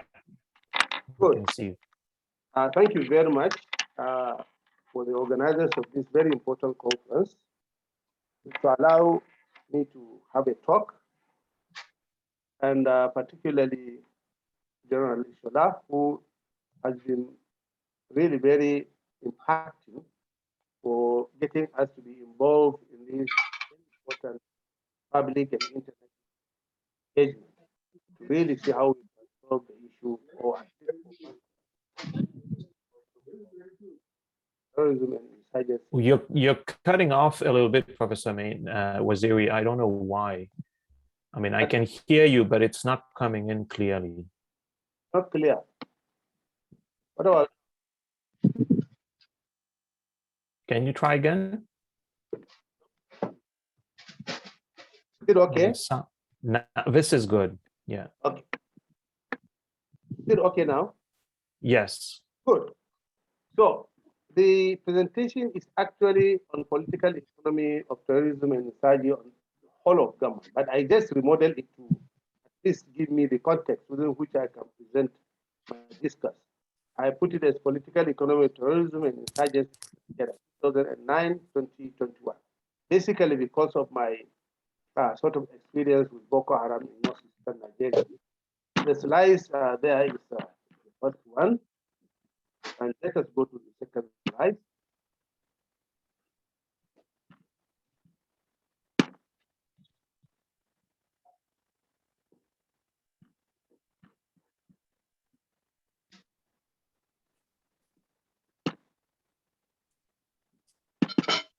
Okay, the abstract. Actually, the abstract of the paper is just to give us a hint of what the paper intended to discuss. And this is about terrorism and the issue of national and international concern, leading to how government, people, and then all those who are affected by it are engaged. The second thing is the agenda of the presentation is as follows.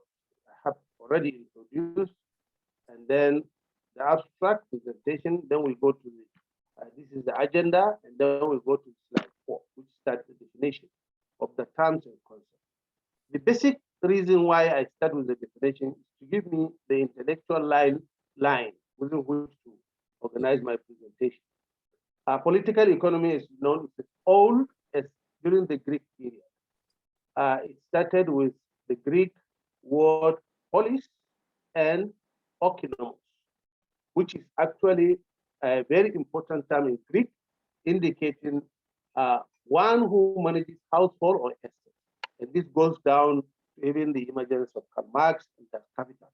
And this is very, very important to understand the whole development of political economy, particularly that of 19th century, when Karl Marx started to transform it into the Marxian doctrine of class analysis of political economy, which is very good.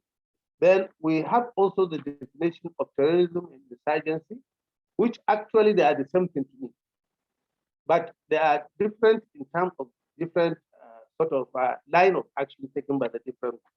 Here we have a lot of experts sort of assessment of what constitutes terrorism or insurgency in terms of their level of violence, or in terms of their level of ideological orientation. Therefore, the attributes of terrorism manifest in bombing, assassination, armed assault, kidnapping, hostage situation, and so on and so forth, which also is the same modus operandi employed by hijackers or by insurgents. So we'll go to the next slide, which is actually the continuation of the this debate from the classical period today. But the most important thing is that terrorism and insurgency are actually the two sides of the same coin, of fomenting violence in the society against perceived factor in court, legitimate target or targets of terror operations, i.e. individual groups and states as opponents of interest. This leads us to very important issue of literature review about Boko Haram, which I could not encompass all, but I took very good 2 articles or 2 papers, which really give us a sort of an eagle eyes insight into Boko Haram crisis. First is the work by Jeroen Van and Dan Bosch and Jesse Raubo. These are very important members of the an article they wrote for the International Crisis Group. One of the most important things which is of interest is that they attributed the issue of Boko Haram as regarding to the changing pattern of the insurgency in northern Nigeria, and analyzes the dynamics of the armed conflict in Africa from the perspective of 1, fragile states by distinguishing between their structural causes, 2, legitimacy gap or the rejection by political elite and society of the rules regulating the exercise of power and the accumulation and distribution of wealth as the capacity gap. This dovetails with the observation of the first speaker. Next, this continues the issue of this basis, and they continue that the risk and dynamics of terrorism in Northwest Africa highlight the importance of Al-Qaeda branch Hakim and the situation in Nigeria's Boko Haram. Indeed, the normal narrative about Boko Haram is that after President Buhari won in 2015 elections, the scenario assessment of Boko Haram insurrection is traceable to the same structural causes of horizontal group grievances and uneven development in Nigeria, that it will slow progress, providing infrastructure and government services to the region.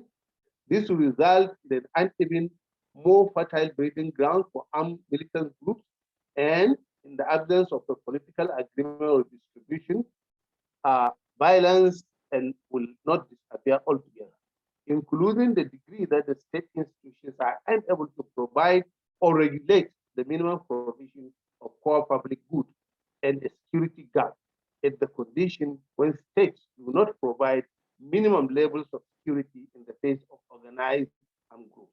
This is crucial because when we look at all these things, we realize that the state is facing a violent group, and the state has not any other instrument of facing a violent group by its nature as the legitimate custodian of means of violence, but only with violence. And this is what the Nigerian government really sort of responded to this violence as most other countries in the world, because insurgency and terrorism are violence against nations and state entities. So government has the onerous duty to repel violence with violence, because it is the custodians of legitimate use of means of violence. Of course, the Nigerian government has focused military approach fighting insurgency.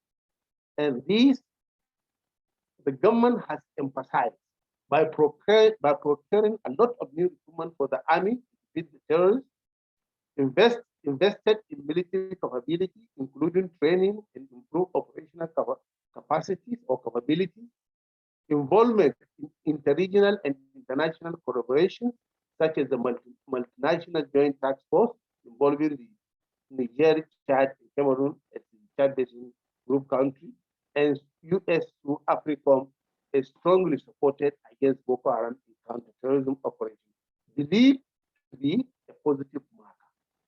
But that is a big but. The use of non-military and police means of punishment and prosecution in combating insurgency as a model of counter-insurgency through social model of fomenting internal rivalries and factionalism in ending insurgency through a non-kinetic military option is advocated by Albert. This fomenting of factionalization is an alternative means to ending insurgency, which the government is shy to some extent to really involve itself into. But there are a lot of moves which the government has taken to really see to it that this is done, because I know of community involvement with different strands of engagement by the military and by the government. Then we have the cost of this insurgency to the Nigerian government, which is running into billions of dollars or trillions of naira. And this, as a result, is tremendously making the cost of governance in Nigeria higher, with high cost democracy, and then related costs such as natural disaster pandemic. So a conjugation of these insurgency problem with other very cost implications is really impacting on the Nigerian economy and social system, leading to increased effects and multiplier effects. One, it led to scarcity of resources, particularly financial liquidity to the government. Two, leading to increased taxation and squeezed funding to other vital sectors. Three, consequent increase in intense struggle for resource needs by the MDS, businesses, workers, and individuals, particularly for foreign exchange as a dependent economy that result in increased corruption in governance, private and public domain. Furthermore, we talk of increased cost of destruction and disruption of the insurgency and other insecurity portals, with the cost of the insurgency in the Northeast alone currently put at $9 billion and another $6 billion needed to rehabilitate the area. This led to indebtedness of government, conservatively put at 35 trillion naira, and increased budgetary allocation to defense at the expense of urgently required economic and social revitalization in education and health. Two, bulging budgetary expenditure on the military and non-military aspects of the insurgency put for 2020 and 21 budget at 7.89 trillion and 13.08 trillion naira respectively. These, as a result, brought about 5.20 trillion fiscal deficit. The impact on the citizens, both corporate and ordinary people and groups. A summary. One, the insurgency destroyed the lives, properties of ordinary people and business. Two, the emergence of lack of effective governance and required help in social services. Three, difficulties in lack of business environment due to insecurity and lack of investment. Four, increased distresses, trauma, lawlessness, unemployment, and displaced persons. In addition, the insurgency affected expenditure on education and health in the country, with high defense allocation, ranging to the defense being allocated almost 840.50 billion as against education, 441.30 billion, and then health, only 380.20 billion. This has terribly impacted on the welfare of Nigerians and the country as well.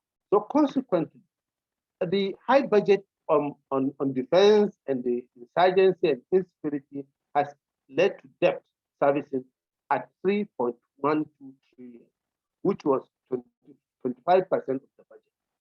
This is indicative of the deterioration of the Nigerian political and economic situation. It also increased lack of resources to the government and the people, which leads to corruption, poverty, and insecurity, affecting productivity, production, and investment in the economy from internal and foreign direct investment, which increases difficulty in doing business, which is multiplier effect on insecurity and insecurity in the country, or with security and insecurity in the country. In conclusion, the scenario of terrorism and insurgency in Nigeria are one, failing role of the state leadership to bring an end to the insurgency. Other security challenges worsen the situation, i.e. cattle rustling, farmer-herder conflict, kidnapping, corruption, and poverty in the country. 3, this has resulted in 1, a vicious cycle of insecurity spiral. 2, over-budgetary allocation and expenditure to defense. 3, indebtedness of the government, individuals, and business. 4, workers' efforts and falling productivity in the country's productive sectors. 5, consequently, 1, unsustainable socio-economic and political situation in the country. 2, leading to more threatening national security threat, which is more than the insurgency threat. 5, emergency of neo-criminals like Yahoo, fake news, snowballers, insecurity drivers. 6, adding to the endemic corruption and rising irredentities of agitations, pandemic, undermining national unity and cohesion, downgrading economic recovery measures of the country. 5, the UN states that insurgency in 2020 affected 7.1 million people in northeast Nigeria alone, who relied on humanitarian aid, such as 2 to 3 million girls, 1 to 9 million boys, 1 to 6 million women, and 1 to 3 million men, with the local authorities needing funds to meet their needs. Indeed, recommendations and takeaway for this presentation are: 1, federal government of Nigeria and the Nigerian armed forces, other security agencies, including politicians, all other cadres of leadership in the country, need to urgently come together and provide remedial measures, including dialogue with all parties concerned to resolve some of the dysfunctional trends in the polity before the start of 2023 politics, in order to present chaos in the country. 2, the current trend and pattern of governance, including counter-terrorism measures, both military and non-military, be reviewed thoroughly. 3, the current political leaders, particularly elected officials, should, as a matter of urgency, initiate a self-reflection mode and reassessment of their roles and performance as elected officials in order to brace up or re-brace up or resign their position if they cannot do what it takes to bring to an end the current situation. 4, a more robust, peaceful, popular, people community-based approach to securing peace and order be adopted at all local settings in both rural and urban centers, just like the civilian JTF or just like the civilian joint task force of Maiduguri State, Nigeria. The Nigerian government should strengthen its regional, continental, and global outreach in fighting insecurity and criminality, such as money laundering, drug, human, and weapon trafficking. Thank you very much.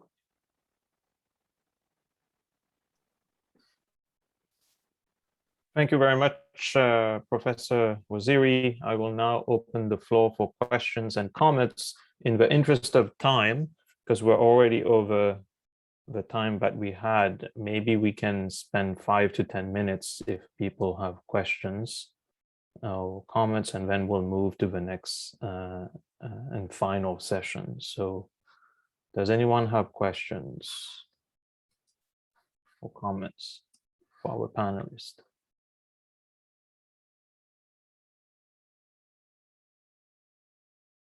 If you can maybe stop sharing your screen so that I can see, or actually I can probably move it. No, yeah, okay. Does anyone have questions, comments?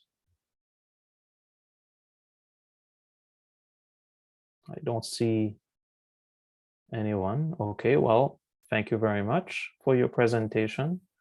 So I will now turn things over to the chair of the next session, Mr. Lalali. Are you here? Yeah, I can see you on my screen. Yes, oh, welcome back. Very much. Oh, there you are. Yes. Okay. Thank you. Thank you. I hope you can hear me. Good morning. Good afternoon, everyone. Hello. Can you hear me? Yes, we can hear you. Okay, this is great. This is great. I guess this is the last session of the 3 days virtual meeting. You know, it has been very interesting. I think we, you know, it was 3 days of rich discussions on the threat of terrorism and insurgencies in Africa. We looked at the root causes. We looked at the status and trends of these threats. We also discussed extensively the counter-insurgency and counter-terrorism approaches, status and threats. In addition, you know, to I would say the participation of foreign parties in developing the capacities of the existing capacities of the militaries and paramilitaries, including military training institutions and think tanks. We also discussed areas or themes in relation to the support networks of terrorism, and then how they use the and insurgencies and how they use the cyberspace to their advantage. And then we discussed, I think, the last 2 sessions, the approach, the whole of government, whole of society approach, and then you know, the economies of counterterrorism and the economies of insurgencies. Very interesting discussions. Some of them, you know, brought to light some of the challenges that many of the countries, in particular in the West African and Sahel region, with specific focus, I think, mainly on Nigeria, on what's happening on that front. Many lessons taken from those discussions, and then many challenges that were identified throughout the 3 days.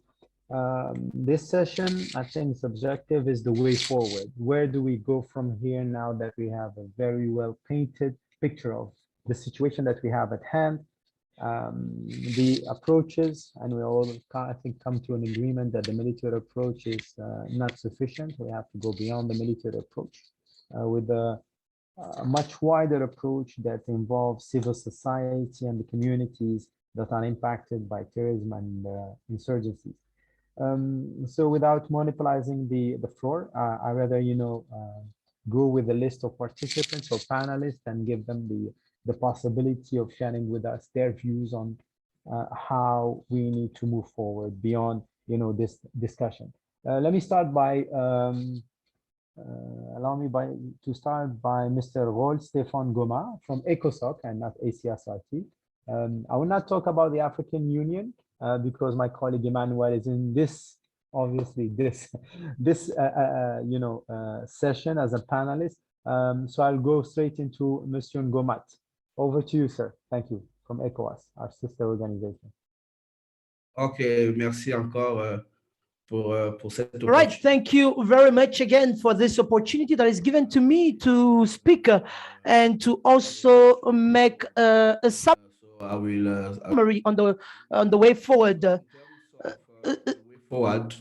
First of all, we would like to thank you all for your brilliant presentation and also making sure that you have all the expert that has been here has been put forward good recommendations and also good proposals that will help us to promote that agenda. So first of all, as a way forward, the report of these 3 days meetings will be consolidated into a policy document that will be presented to the Peace and Security Council of the African Union and also to the Head of State and Government Assembly of the Union as input from you guys, from the participants of this roundtable to the policy and program of the AU.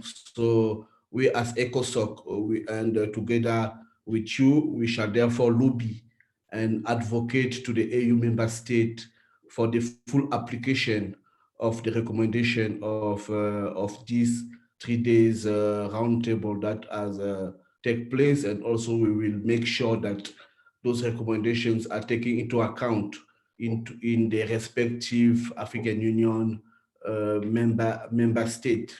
As a way forward, also I can see there will be a need for all of us to partner,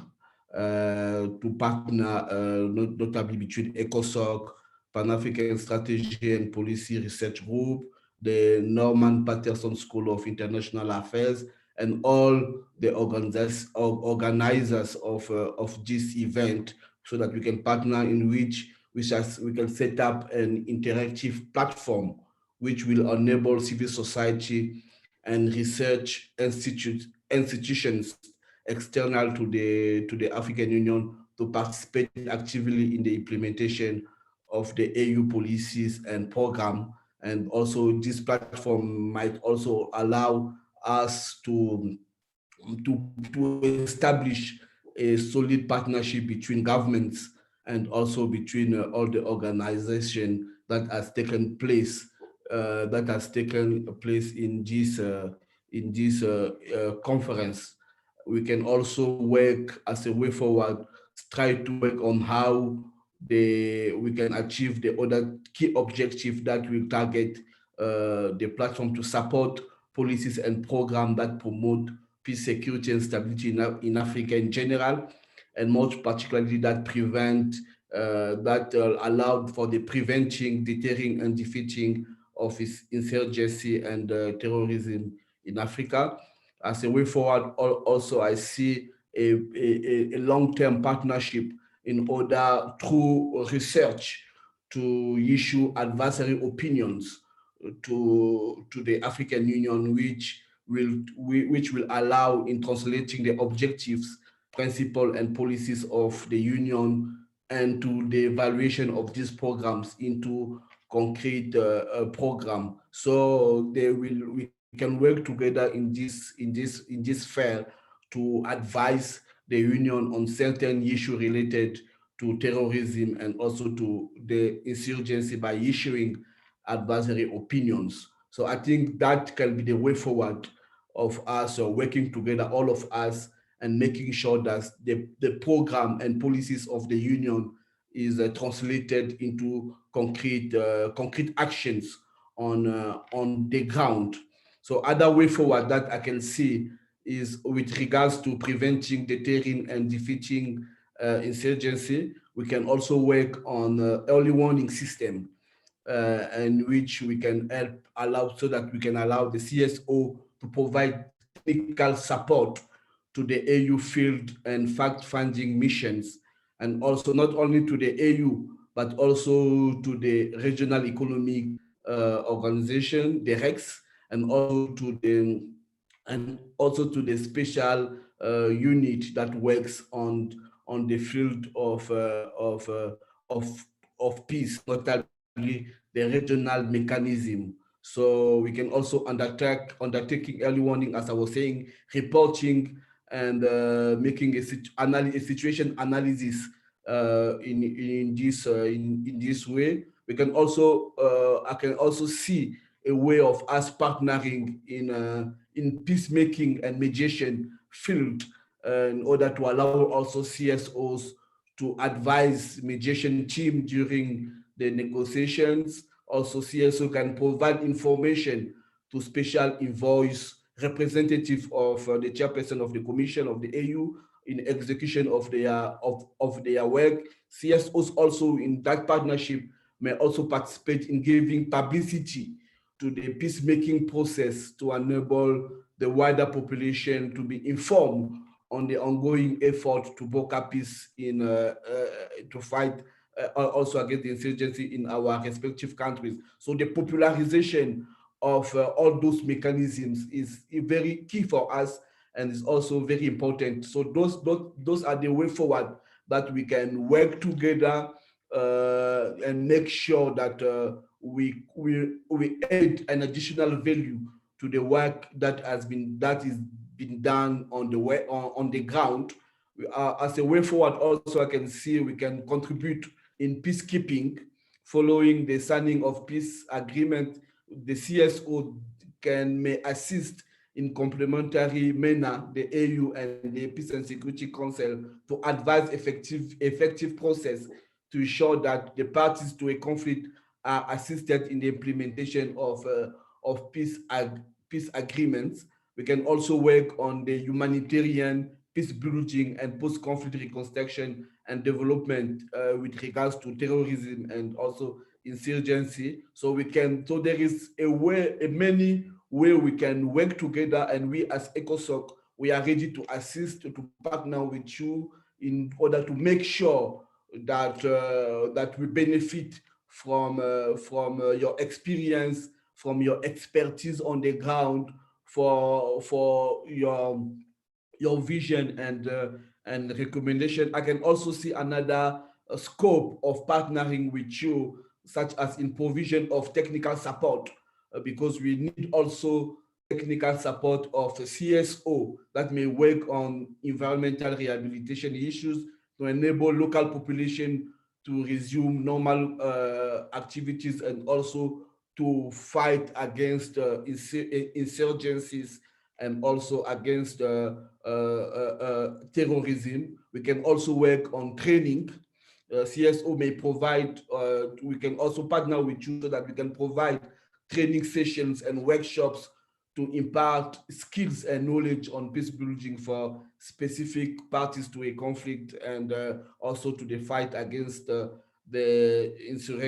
insurgency and terrorism. So other fields that we can, as a way forward, we can also work on monitoring and impact assessment also in the DGR process and security sector reform, because citizens, for us to be able to fight strongly against the insurgency and to end the insurgency and the terrorism in Africa, citizens has to take ownership of the process, because we strongly believe that it's not a matter of only security sector or police or military, but citizens must take the ownership to promote the fight against terrorism and insurgency. So monitoring and also impact assessment it's very important in this situation. We can also work on advocacy, publicity for the PSC decisions, because as we know, there is a lot of decision that has been taken by the Peace and Security Council, which our people don't know. So we can see with you as a way forward how we can publicize, popularize those decisions, and which can help to end insurgency and also to end terrorism in our continent. So as ECOSOC, to conclude, as ECOSOC, we are keen to partner with your organizations as a way forward, to partner with your organization, to work together with you in order to add input and value to the work of African Union that is already undertaken, and to implement those policies and also those mechanisms in order to fight not only against the insurgency and the terrorism, but also against the proliferation of small arms and light weapons in our continent. So we are keen and open to work with you guys as a way forward. And I want also to reintegrate that we will make sure once we receive the report of these meetings we will consolidate it into a policy document, and we will share this report to the Peace and Security Council of the AU and also to the Assembly of the Head of State and Government, so that there can be a follow-up and it can be implemented in the member state, and in order to make sure that those programs are part of the laws in the respective countries. So it's part of our job in ECOSOC to lobby and advocate for this. So we are open to do that, and we will be grateful to work with you and to promote the African Agenda for Peace initiative, also to implement the Silencing the Guns initiative and all programs that relates to fight and to end the insurgency and terrorism in our continent. I thank you. I thank you very much, Mr. Ngoma. Indeed, we're working very closely with ECOSOC. I know for a fact, because I've been following the work that you've been doing on that respect, in particular on the prevention of violent extremism. I'm glad that Emmanuel, who's our lead and more than a focal point, he's a partner within ECOWAS program. He's in this session as a panelist. I'm sure he will echo your message and provide the participants with additional information in that respect. I don't know if Mr. Professor Stefan Saideman is with us. If yes, if he is, then sorry, my bad. Apologies. Let me just then give you the floor, Professor. Go ahead, please. Sure. I want to thank everybody for their patience with our technical problems that we've had here at Carleton running this thing. This was a very good experience for us, pushing us to do a different kind of event that we're used to. And in the future, we'll try to make sure that we don't have any of those difficulties. I am not an expert on Africa, nor am I an expert on insurgency. So I learned a great deal from the past 3 days. I was very, very much drinking from the fire hose, is what they would say, getting a lot of information that I'm still trying to sort through myself about what to draw from this. So I'm looking forward to the report, to figuring out what were some of the larger themes. So what I want to do in my short time, and I want to keep this short because we've got a lot of speakers today, and again, I'm speaking from a relative position of ignorance, is I first want to highlight that I'm not just a Carleton professor, I'm also the director of the Canadian Defense and Security Network. And the Canadian Defense and Security Network, when we were translating our name into French, we had to figure out whether the Canadian modified the network or the research that we were doing. And the answer is it's kind of both. And so there's definitely room for the CDSN to work with African organizations on us all trying to figure out how to provide better defense and more security in our variety of countries, not just in Canada. So we'll be looking forward to any opportunities for the CDSN to help African think tanks and other African agencies partner with Canadian institutions. So that's my sales pitch.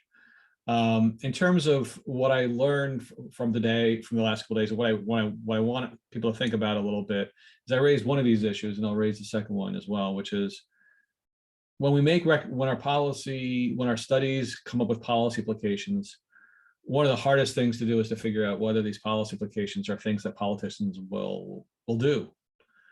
And sometimes it's a matter of nothing that we can possibly say will impact a leader who is very committed to his or her own course of action, but for those who are interested in science, those who are interested in improving their society, their political system, a lot of their people with better information, we have the ability to provide that information. We as scholars, as scientists, we can come up with policies that might work better, but we have to figure out how to package those ideas in ways that are more attractive rather than less attractive to politicians, and that's a trick.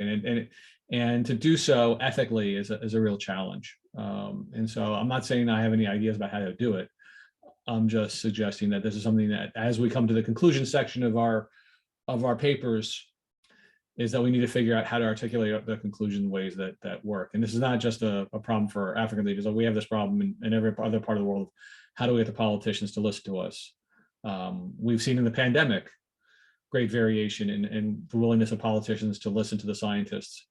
And if that happens there, where the science is much clearer than the science in how to deal with insurgency and how to deal with terrorism, then we face a pretty difficult problem. Which leads me to my second thing, which is it's natural for us to study in general the places where these dynamics show up the most strongly, where the insurgencies are the worst, where the terrorism is the worst.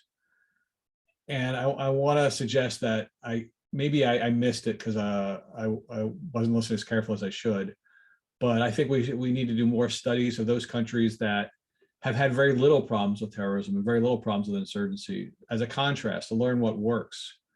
One of the challenges is we know that the combination of all kinds of bad conditions lead to bad things happening, but what governance strategies have worked? And the best places to look at that is to look where there has been relatively less conflict.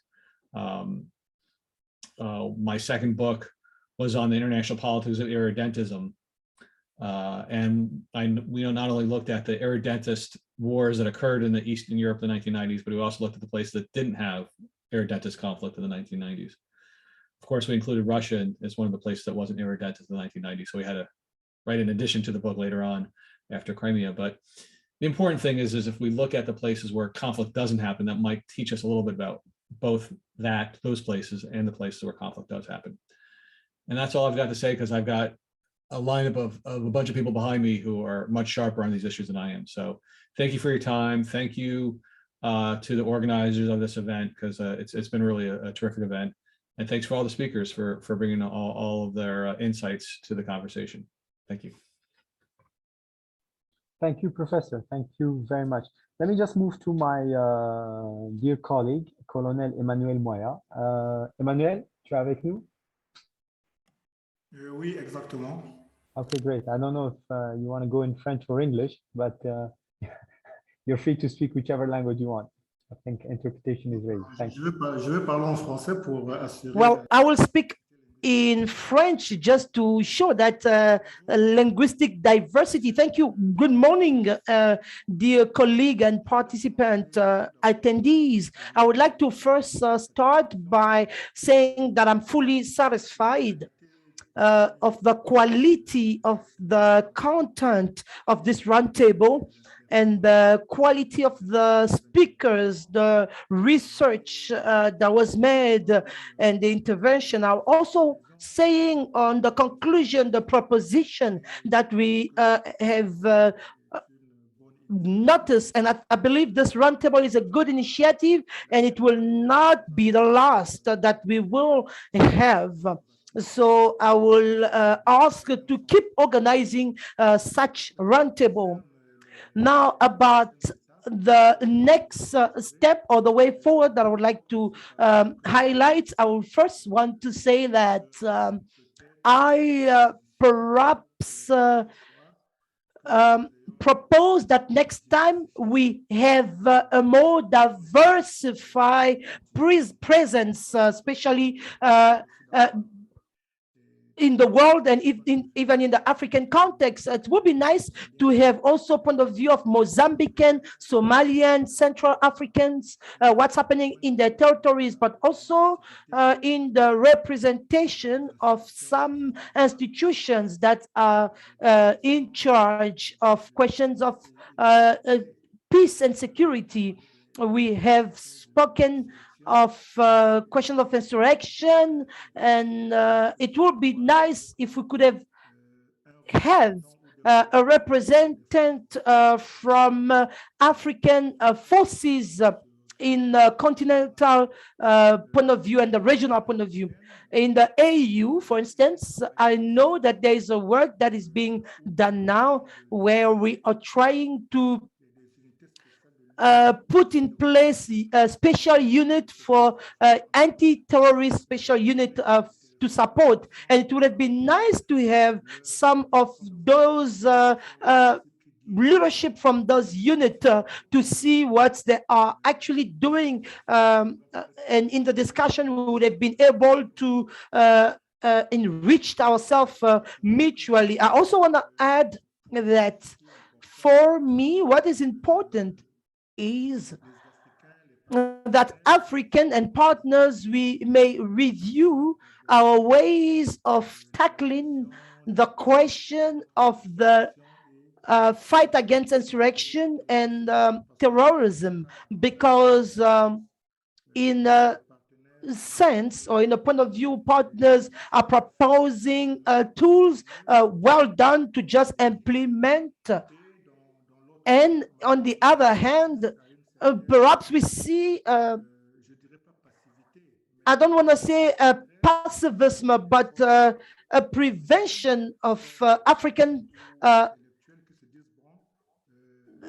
think tank or militaries that says, well, the partner should be ahead and we will just follow them, while the solution should be should be given from the continent first, and the resources should also come out from the continent, because it's the continent which is affected. So I will propose rather that we may start to see how to put all of this in music, so that we create perhaps more first to discuss on the different themes that was around this round table, and see if there are some topics that we should add. Perhaps I'm just saying it out of my mind, the role of the foreign fighters and mercenaries in the increase of insurrection in Africa. Perhaps we can discuss in such a topic. So have a workshop where we will focus on specific thematics, specific topics, and this workshop will organize such activities where we will call the actual resources that we will need. And this work will be interesting to my point of view, not only in what is about the militaries or the forces in place to see their way of tackling the fight against terrorism. I just don't want to come back to my presentation of the first day, but also to see how we can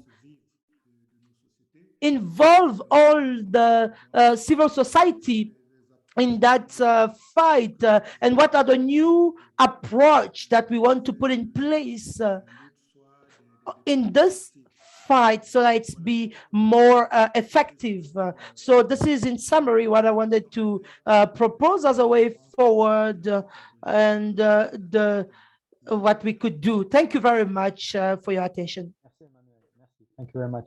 I'll take this opportunity to ask all the panelists to share with the, I think the Secretariat or the organizing team their interventions. I think what we'll do is this will be quite helpful for them to compile these recommendations and way forward suggestions in the final report. Let me just move then to Dr. Akali Omine or Ominai from St. Andrews University. I hope, Doctor, you're with us. Yes, you are. Go ahead, please. The floor is yours. Hi, just give me a second. I'm just trying to see if my camera would behave today.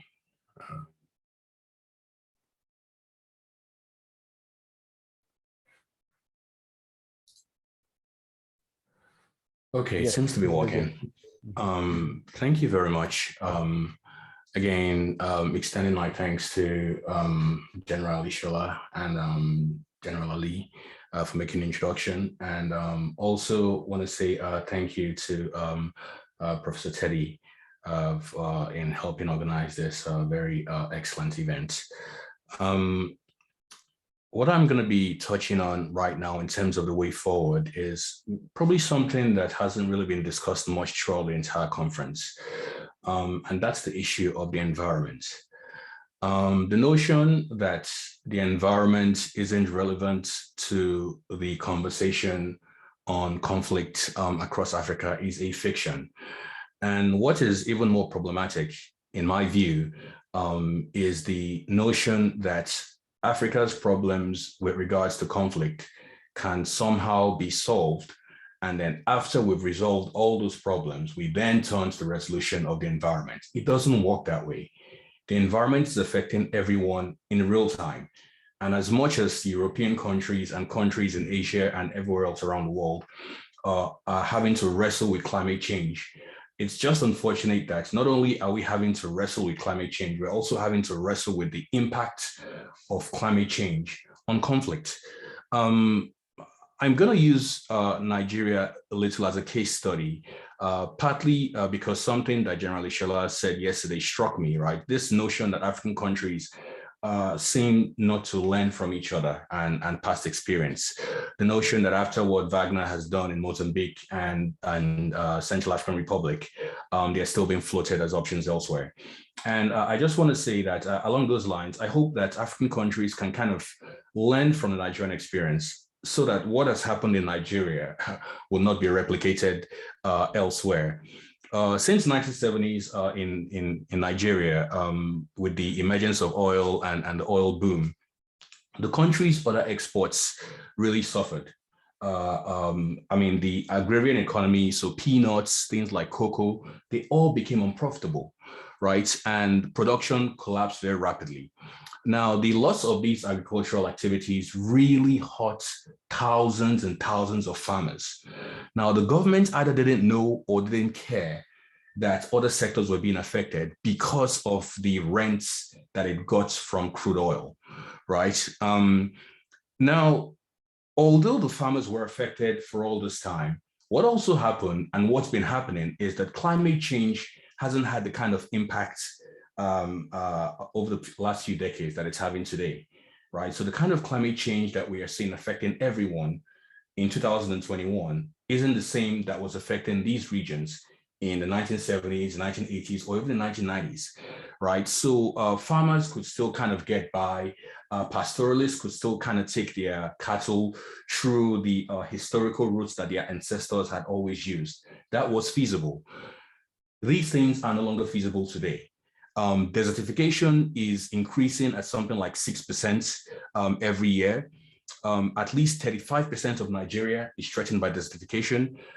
If in Maiduguri you could, in the past, be a rancher or a farmer or a fisherman, you no longer have those options, not least because Lake Chad is 90% dried up and Boko Haram controls a lot of what remains of that previously large water body. And there's now a war economy in that region. Along similar lines, where you have farmers that have historically applied produce their crops on particular grounds using particular techniques, and they've used these grounds over and over again, they simply can't keep using those grounds because those grounds are no longer sustainable, right? So there has to be an alternative. You can't keep taking your cattle through the same historical routes that your ancestors did. You can't keep using the same land that your ancestors did. Because, I mean, looking at some of the statistics here in front of me, the National Meteorological Agency points out that the rainy season in northern Nigeria has dropped to 120 days annually from 150 days annually just 3 decades ago. And this drop in rain has led to a 20% decrease in crop yield, right? So the notion that this doesn't affect conflict is simply not true. A lot of the people, I mean, we've talked about the economy of conflict in Africa, and that a lot of the people simply don't have the old livelihoods that they used to. So I think that this is something that we need to look at as a matter of urgency, right? When we are seeing clashes now between pastoralists and farmers, well, it's because neither can, use the same methods, use the same lands, use the same routes that they have been used to. Quickly summarizing what the way forward is. Now, a lot of what I'm saying, by the way, I wrote a report for the Foreign Affairs Committee of the UK Parliament not long ago, and this report is basically what I'm reading from in terms of the link between the environment and conflict. In terms of recommendations and the way forward, some things that might be helpful here is a commission to kind of understand the extent of damage to Lake Chad, because that water body for a very long time supported tens of thousands of families, right, across a very large region, across several countries. Now it can no longer support those families, can no longer support entire communities. So what is the extent of damage here and how can it be reversed? Right? If we want to start fixing the problem of the environment, we need to first of all understand it. So that's something I think that's very urgent. Something else I will point out is that there needs to be an evidence-based set of recommendations, I should say, on how to reverse the change and damage where possible. Right? So we're talking about a grassroots-based investigation, speaking to people who have been there for a long time, who have seen the damage done by the environment, and who might have better insights, right? Speak to lots and lots of these people, come up with evidence-based information about how to move forward. And I think the third point I highlighted in my report was that there should be a grassroots-based environmental campaign supported by religious and traditional heads. I mean, these folks remain very highly respected. I believe one of our speakers earlier today mentioned how he used the car of a local, very highly respected bishop or so, and the insurgents didn't harm him as a result. And I feel like this is almost universal across a lot of Africa, where traditional rulers and religious leaders still have a lot of clout, right? So if you are going to undertake this kind of environmental investigation, I think they have a role to play and they should play that role. The fourth point I kind of highlighted was that there should be provision of alternative sustainable income streams. If the government is now aware that the old lands that used to support cattle, that used to support crops, can no longer support the cattle and the crops, then there has to be an alternative, right? It's not enough to simply say to someone, don't join Boko Haram's insurgency. Well, suppose Boko Haram are giving them a better deal than they currently have. What then? Right? So there has to be an alternative, and that's the role of the government to come up with alternatives. It might start with a pilot, it might start with a small community. If it works there, the question now emerges, how do we scale this more broadly? And finally, the final point I raised in my report was that it's important to kind of work with the Nigerian military and security forces to deny Boko Haram its war economy. That organization has tried for too long of fleecing people, of earning money from very poor communities. And there has to be a serious initiative around how to deny that organization its war economy. I've learned a lot from listening to very, very experienced folks today, over the last 3 days. I'm very grateful to have been a part of this. And I just want to say thank you very much to everyone who remained till the end. Thank you very much. Thank you, Doctor. I think you're bringing to the table, a subject that is of great concern to the African Union. Tomorrow morning, for instance, we're launching at the level of Addis Ababa, the African Union Commission Climate and Security Cluster. This will be looking at, the impact of climate change on the security landscape on the African continent. And its mission is not only to report, but provide, recommendations to member states on how to deal with this thorny and I would say challenge that we will have to manage in the years to come. Thank you very much. Let me speak now. Let me just ask Mr. Hubert Kahouzi, National Security Advisor, DRC. Alors, Monsieur Hubert, si vous êtes avec nous, si je peux vous donner la parole.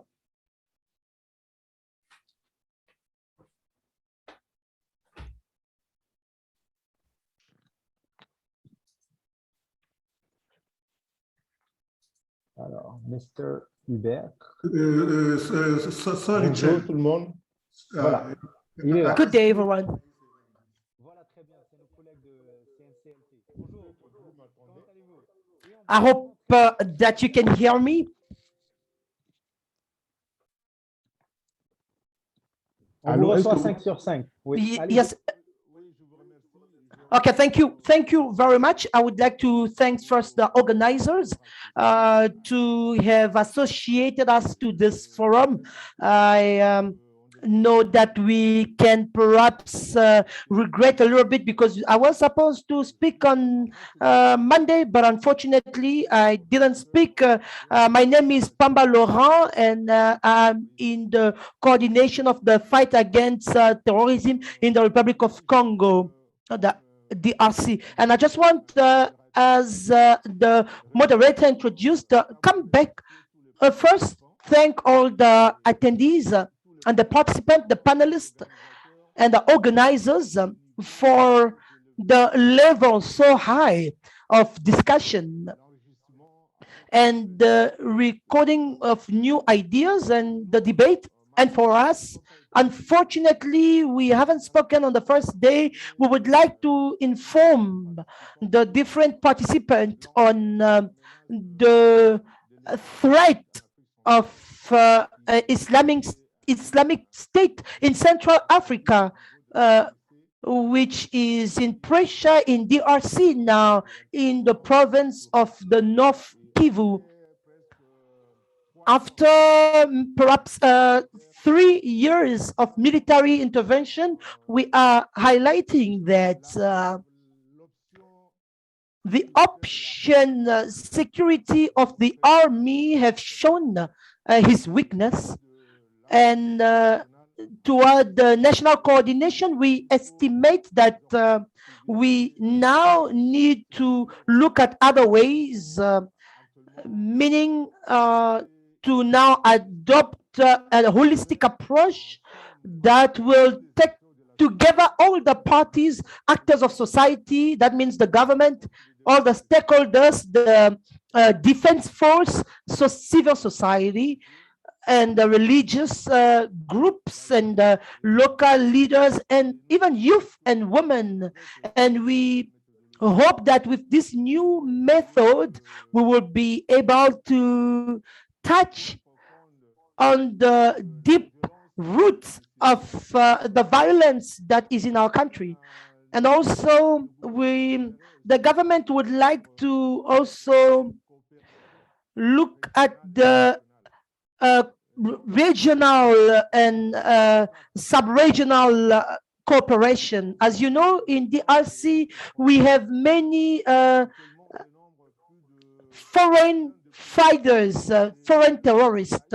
And last week, the defense force have arrested someone from Jordani among the terrorists. So that means that we need to really cooperate in the region with of the different countries and also in the whole world to try and prevent the intervention of foreign forces in our land. And I call upon the mutualization of strength, of effort. So I don't have much to say. Thank you very much. Collègues de CNSCT. Alors, without further ado, let me give the floor to Miss Emily Estelle from the American Enterprises Institute. Over to you, Emily.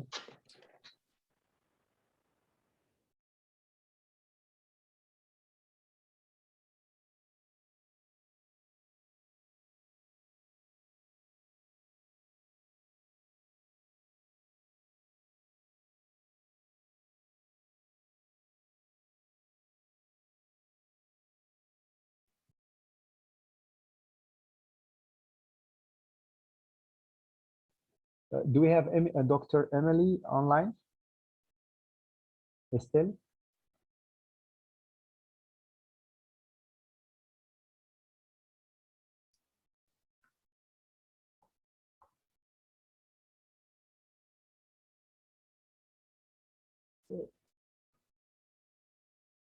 Professor Sami, if we don't have Miss Emily online, can I give the floor to the participants? Maybe if they can take 2-3 minutes. I don't know how we're doing on time. Yeah, we can do that. I think we had another person as well on my list, Okay, Dr. Okereke. I don't know. No, if that person. Okereke is stuck between two airports. He sent us an email earlier, so unfortunately he will not be able to join us. Okay. Yeah. Yes. Okay, that's fine. So we should then move to Q&A or comments, final comments, etc. Please go ahead. Okay, please. So for those of you who want to, or wish to take the floor, this is your chance. Since this is the last session on the way forward, would like to hear from you, not only based on what the previous panelists had shared with us, but also, having participated in the last 3 days, it would be good. This is a good opportunity for you to enlighten us and add to the substance that we'll be putting in the way forward. Okay, Dr. Bello, Fadil, go ahead. Thank you very much. It's been a nice colloquium for the past 3 days. What I want this organization or the organizers to think and find a way out is how to persuade government to trust civil society organization, not seeing civil society organization who are in the right position to actually get intelligence and information for government to take action or the security forces to take action, to be able to trust them and not seeing civil society organization as an organ or as an enemy or as a spokesperson for foreign agents to destabilize the government. It is very important to see how we can build a trust between the civil society and government. Civil society have diverse membership and can reach out to the grassroots where government may not be able to, or people may be afraid of saying something that government do not like, whereas the civil society will be able to write a report as it is. There's the need to build that trust. That is what I want to contribute for the way forward. Thank you very much, and I will look forward to partnering with you and see how we can move Africa out of the bad notion of uncivilized or insecure continent. Thank you very much. Thank you. You know how it is. Africa is the land of all the opportunities. So hopefully we'll definitely give it our best to stabilize the company. Okay, let me give the floor. I think someone has got his microphone on. I hear an echo.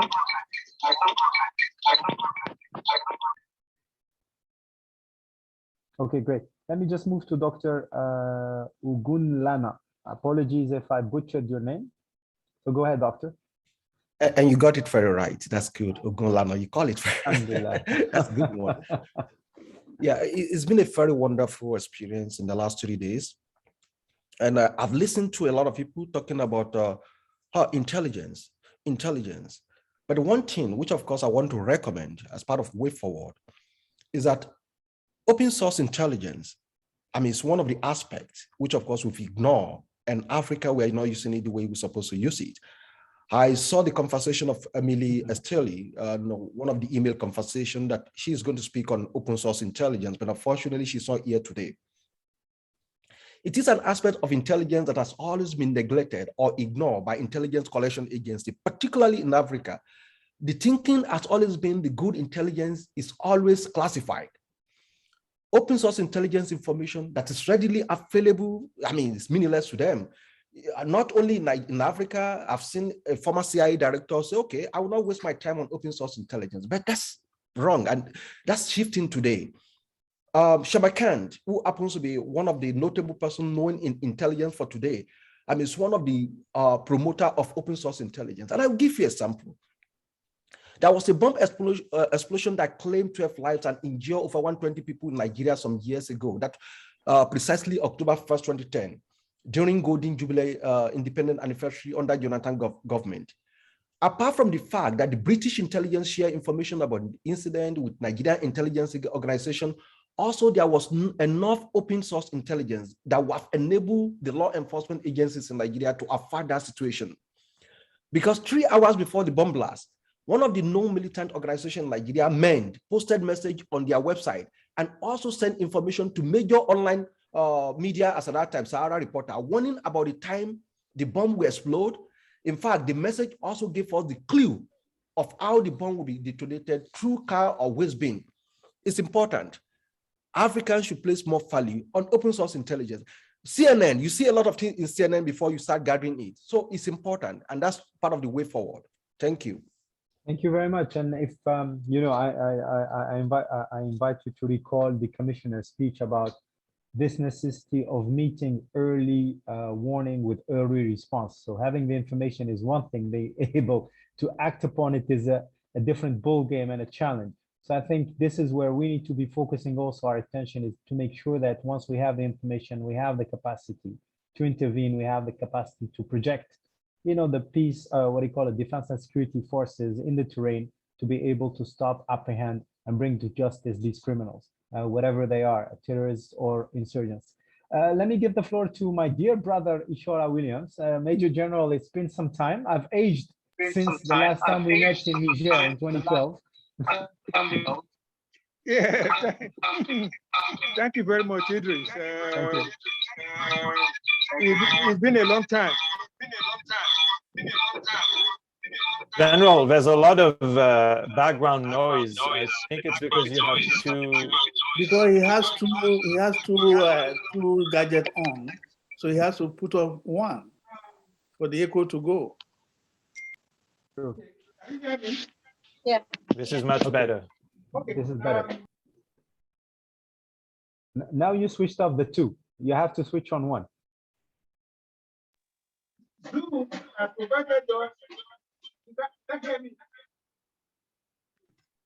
Can you hear me now? Yes, go ahead, Okay. please.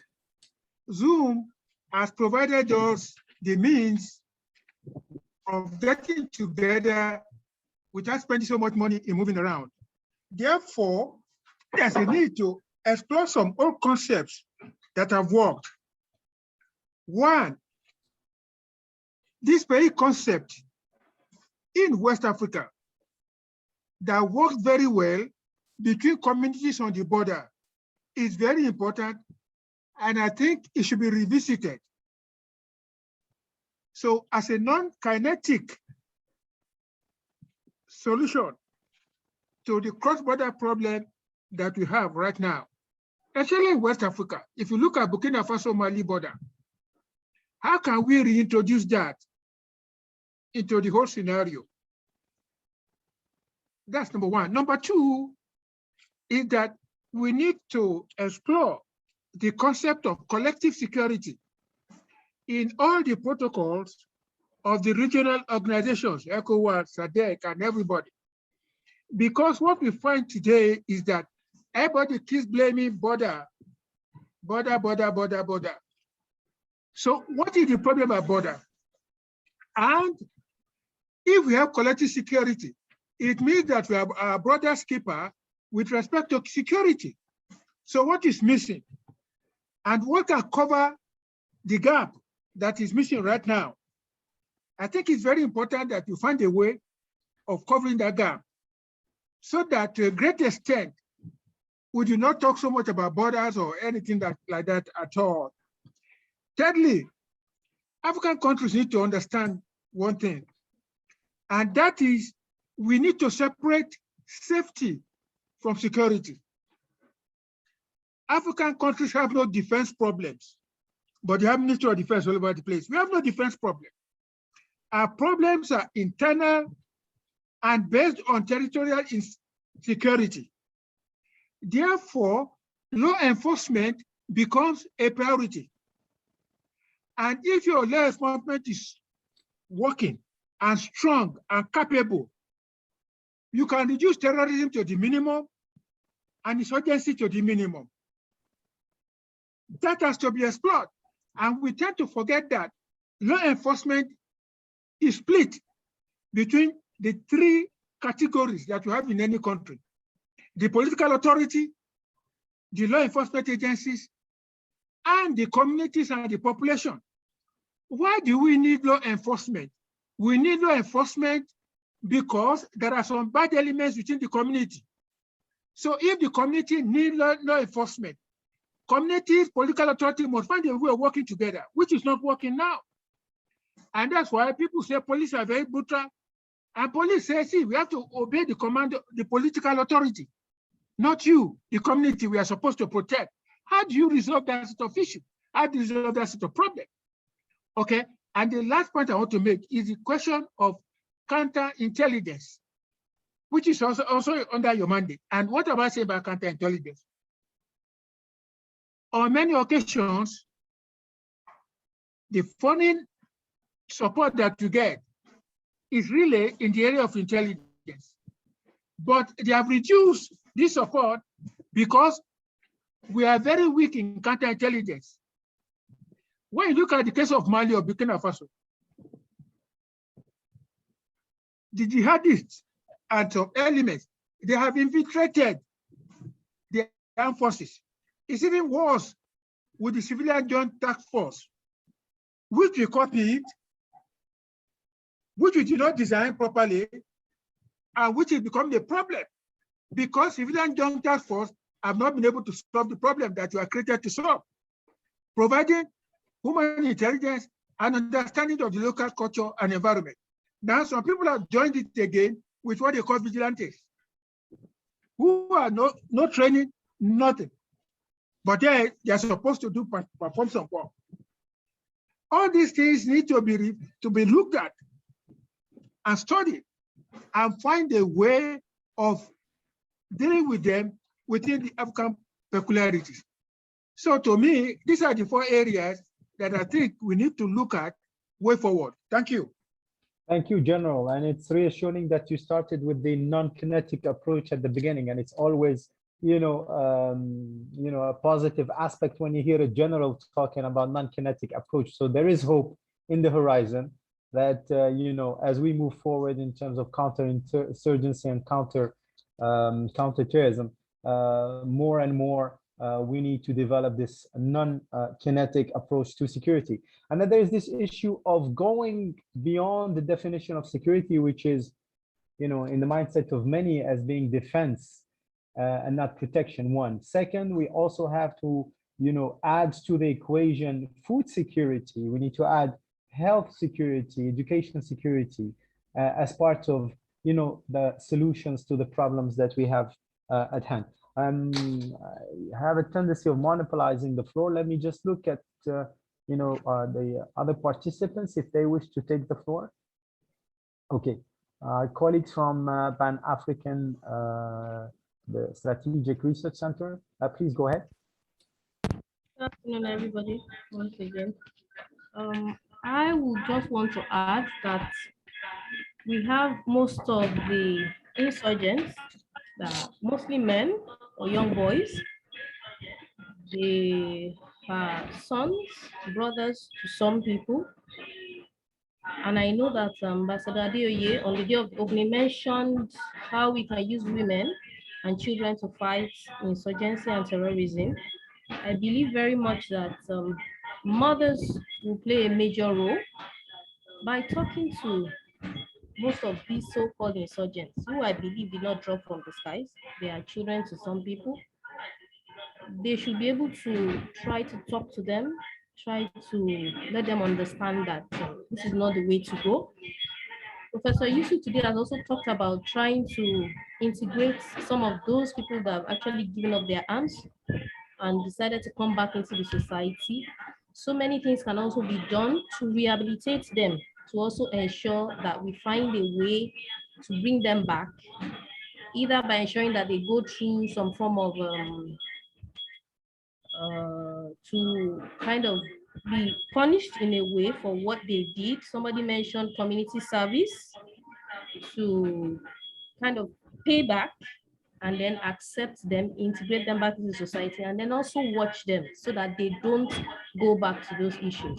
Professor Kambaba also mentioned an instance where he went to DRC and interacted with some of these people who said that they don't want their children to go the same route. So a lot has to be done. How do they intend to do this? How do they intend to make sure that their children don't turn out the way they have turned out?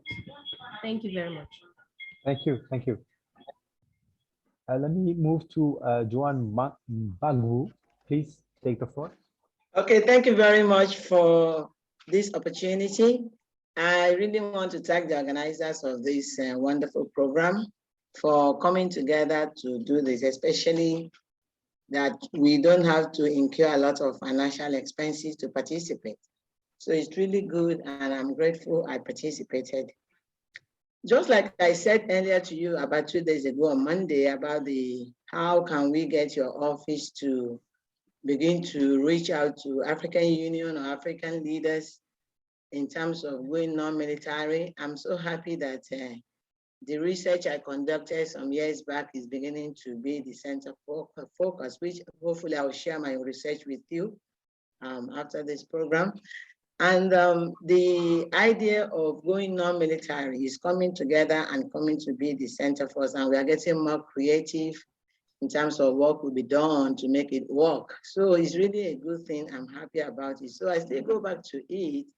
And I still believe that your office can still be, or can really be the clearinghouse or a strong force to reach out to both ECOWAS and African Union on the way to begin to look into all these things.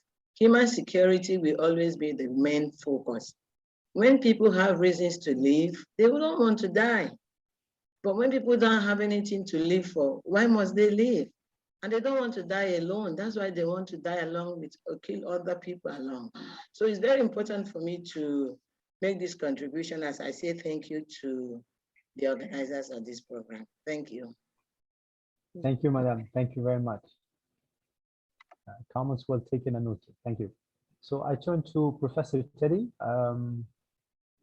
If there are no more show of hands, I leave it between your hands, Professor. I think we're reaching the 12 o'clock Ottawa time to move into the closing remarks. Thank you, sir. Yes, thank you very much, Mr. Lalali, for chairing this last session.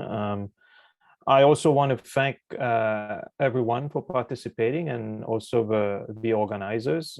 I was part of the organizing team, but I was surrounded by several people who put in a lot of work to organize this event. Of course, my colleagues at Carleton University, colleagues at PANAFSTRAG, and then other organizing partners who have helped us put this program together. I think what I'd like to say in terms of conclusions or sort of perhaps also a way forward is certainly I hope this is only the beginning of a conversation about very important issues around insurgency and terrorism on the continent.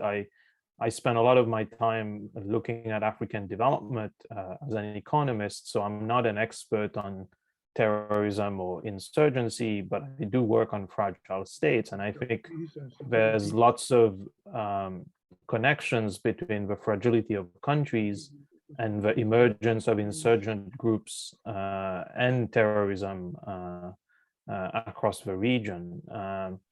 I've taken note of some of the recommendations that the panelists made earlier, and I think, you know, some of those include perhaps looking a little bit broader than some of the cases that we've considered over the last 3 days. So there are certainly other conflicts, other places where we have insurgencies and terrorism that were not reflected in this meeting. So I think, you know, if we were to organize another event in the future, it would be good to have more cases, different cases to look at. I also want to keep encouraging the academics, the participants, the practitioners to think about concrete steps that can be taken to address many of the issues that we've talked about, because I think that's one of the key challenges, right? So we can come up with interesting research findings, but if nothing gets done afterwards, then we're back where we started, right? So addressing these issues on the ground in a practical way and making sure we have the resources to do that. And of course, as many of you have pointed out, how do we connect to the decision makers ultimately is really a key issue here, right? So how do we get these findings, the recommendations and so on to our elected leaders is really an important issue, and one that I recognize is not easy by any means. So I would encourage us to keep thinking along those lines. I mean, we at the school where I'm based and where Professor Saideman is based, we tend to put a lot of emphasis on policy and trying to find practical solutions to complex problems. So these are complex issues, so I think they deserve our attention, but we also need to be able to come up with realistic recommendations that our leaders will pay, our elected leaders in Africa will pay attention to. So I also want to thank the General Williams for encouraging me to organize this with his support. You know, he's been a constant source of encouragement over the last few weeks. And so, you know, I look forward to continuing to work with him and his organization, and of course, other organizations across the continent. Speaking of Zoom, I think one of the great things about Zoom is that now we can organize these events and we can have a broad audience, which we didn't think about before, at relatively low cost, right? So it's certainly something that we should continue to use until we are able to get together, because I think the human contact is also important. So at some point, I hope that we'll be able to get together and speak in person. But until then, I look forward to continuing this collaboration and this conversation. And I guess the final thing I will say is that we will provide the participants with conference proceedings. So we will make sure that we can collect the notes that we've taken and maybe extract some of the highlights of what we've discussed in the last 3 days. And we will also make sure that we can provide this to our participants and other organizations in both languages, in English and French, so that we can reach a wider audience. So that's it for me. I think I have Mr. Ngoma also on the list to provide remarks or appreciation. I don't know if Mr. Ngoma is still here. Or whether he's already left us. Hello, I'm here. Oh, you're here. Okay, wonderful. So over to you, sir. Yeah. Okay. Thank you very much again for this for this conference and roundtable. It has been a great pleasure to be part of this.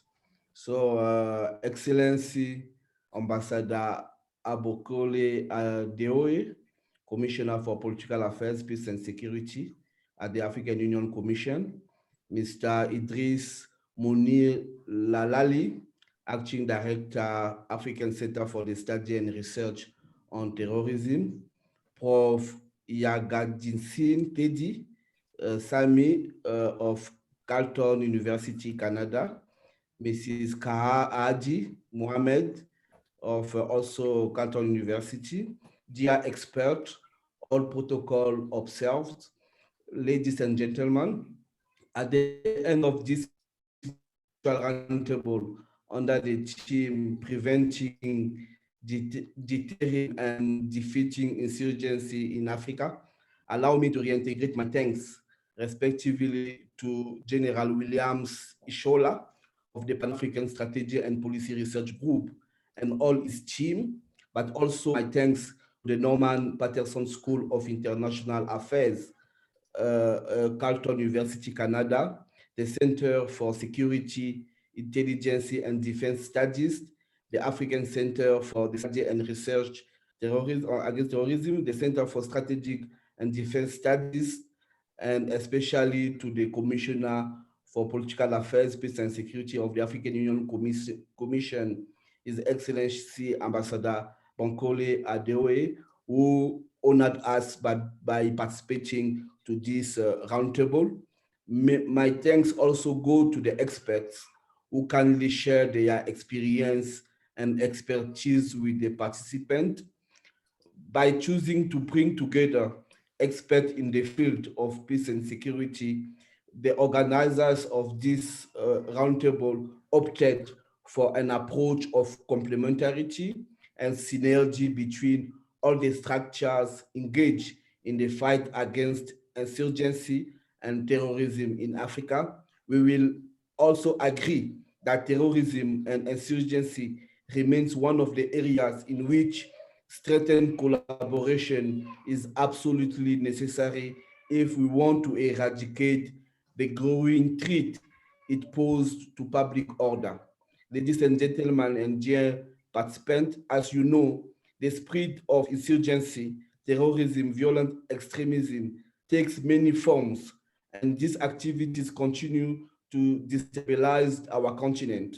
Also, the expansion and proliferation of organized crime group undermines the integrity of our states and the rule of law.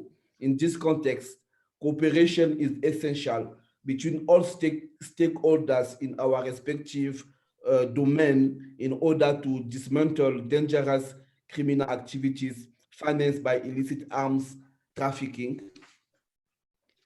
Financed by illicit arms trafficking is therefore important to continue to strengthen this cooperation through conferences allow the expert to share with us the mechanism necessary in the appropriation of programs related to the fight against the insurgency, including the adequate follow-up mechanism to defeat the insurgency in Africa.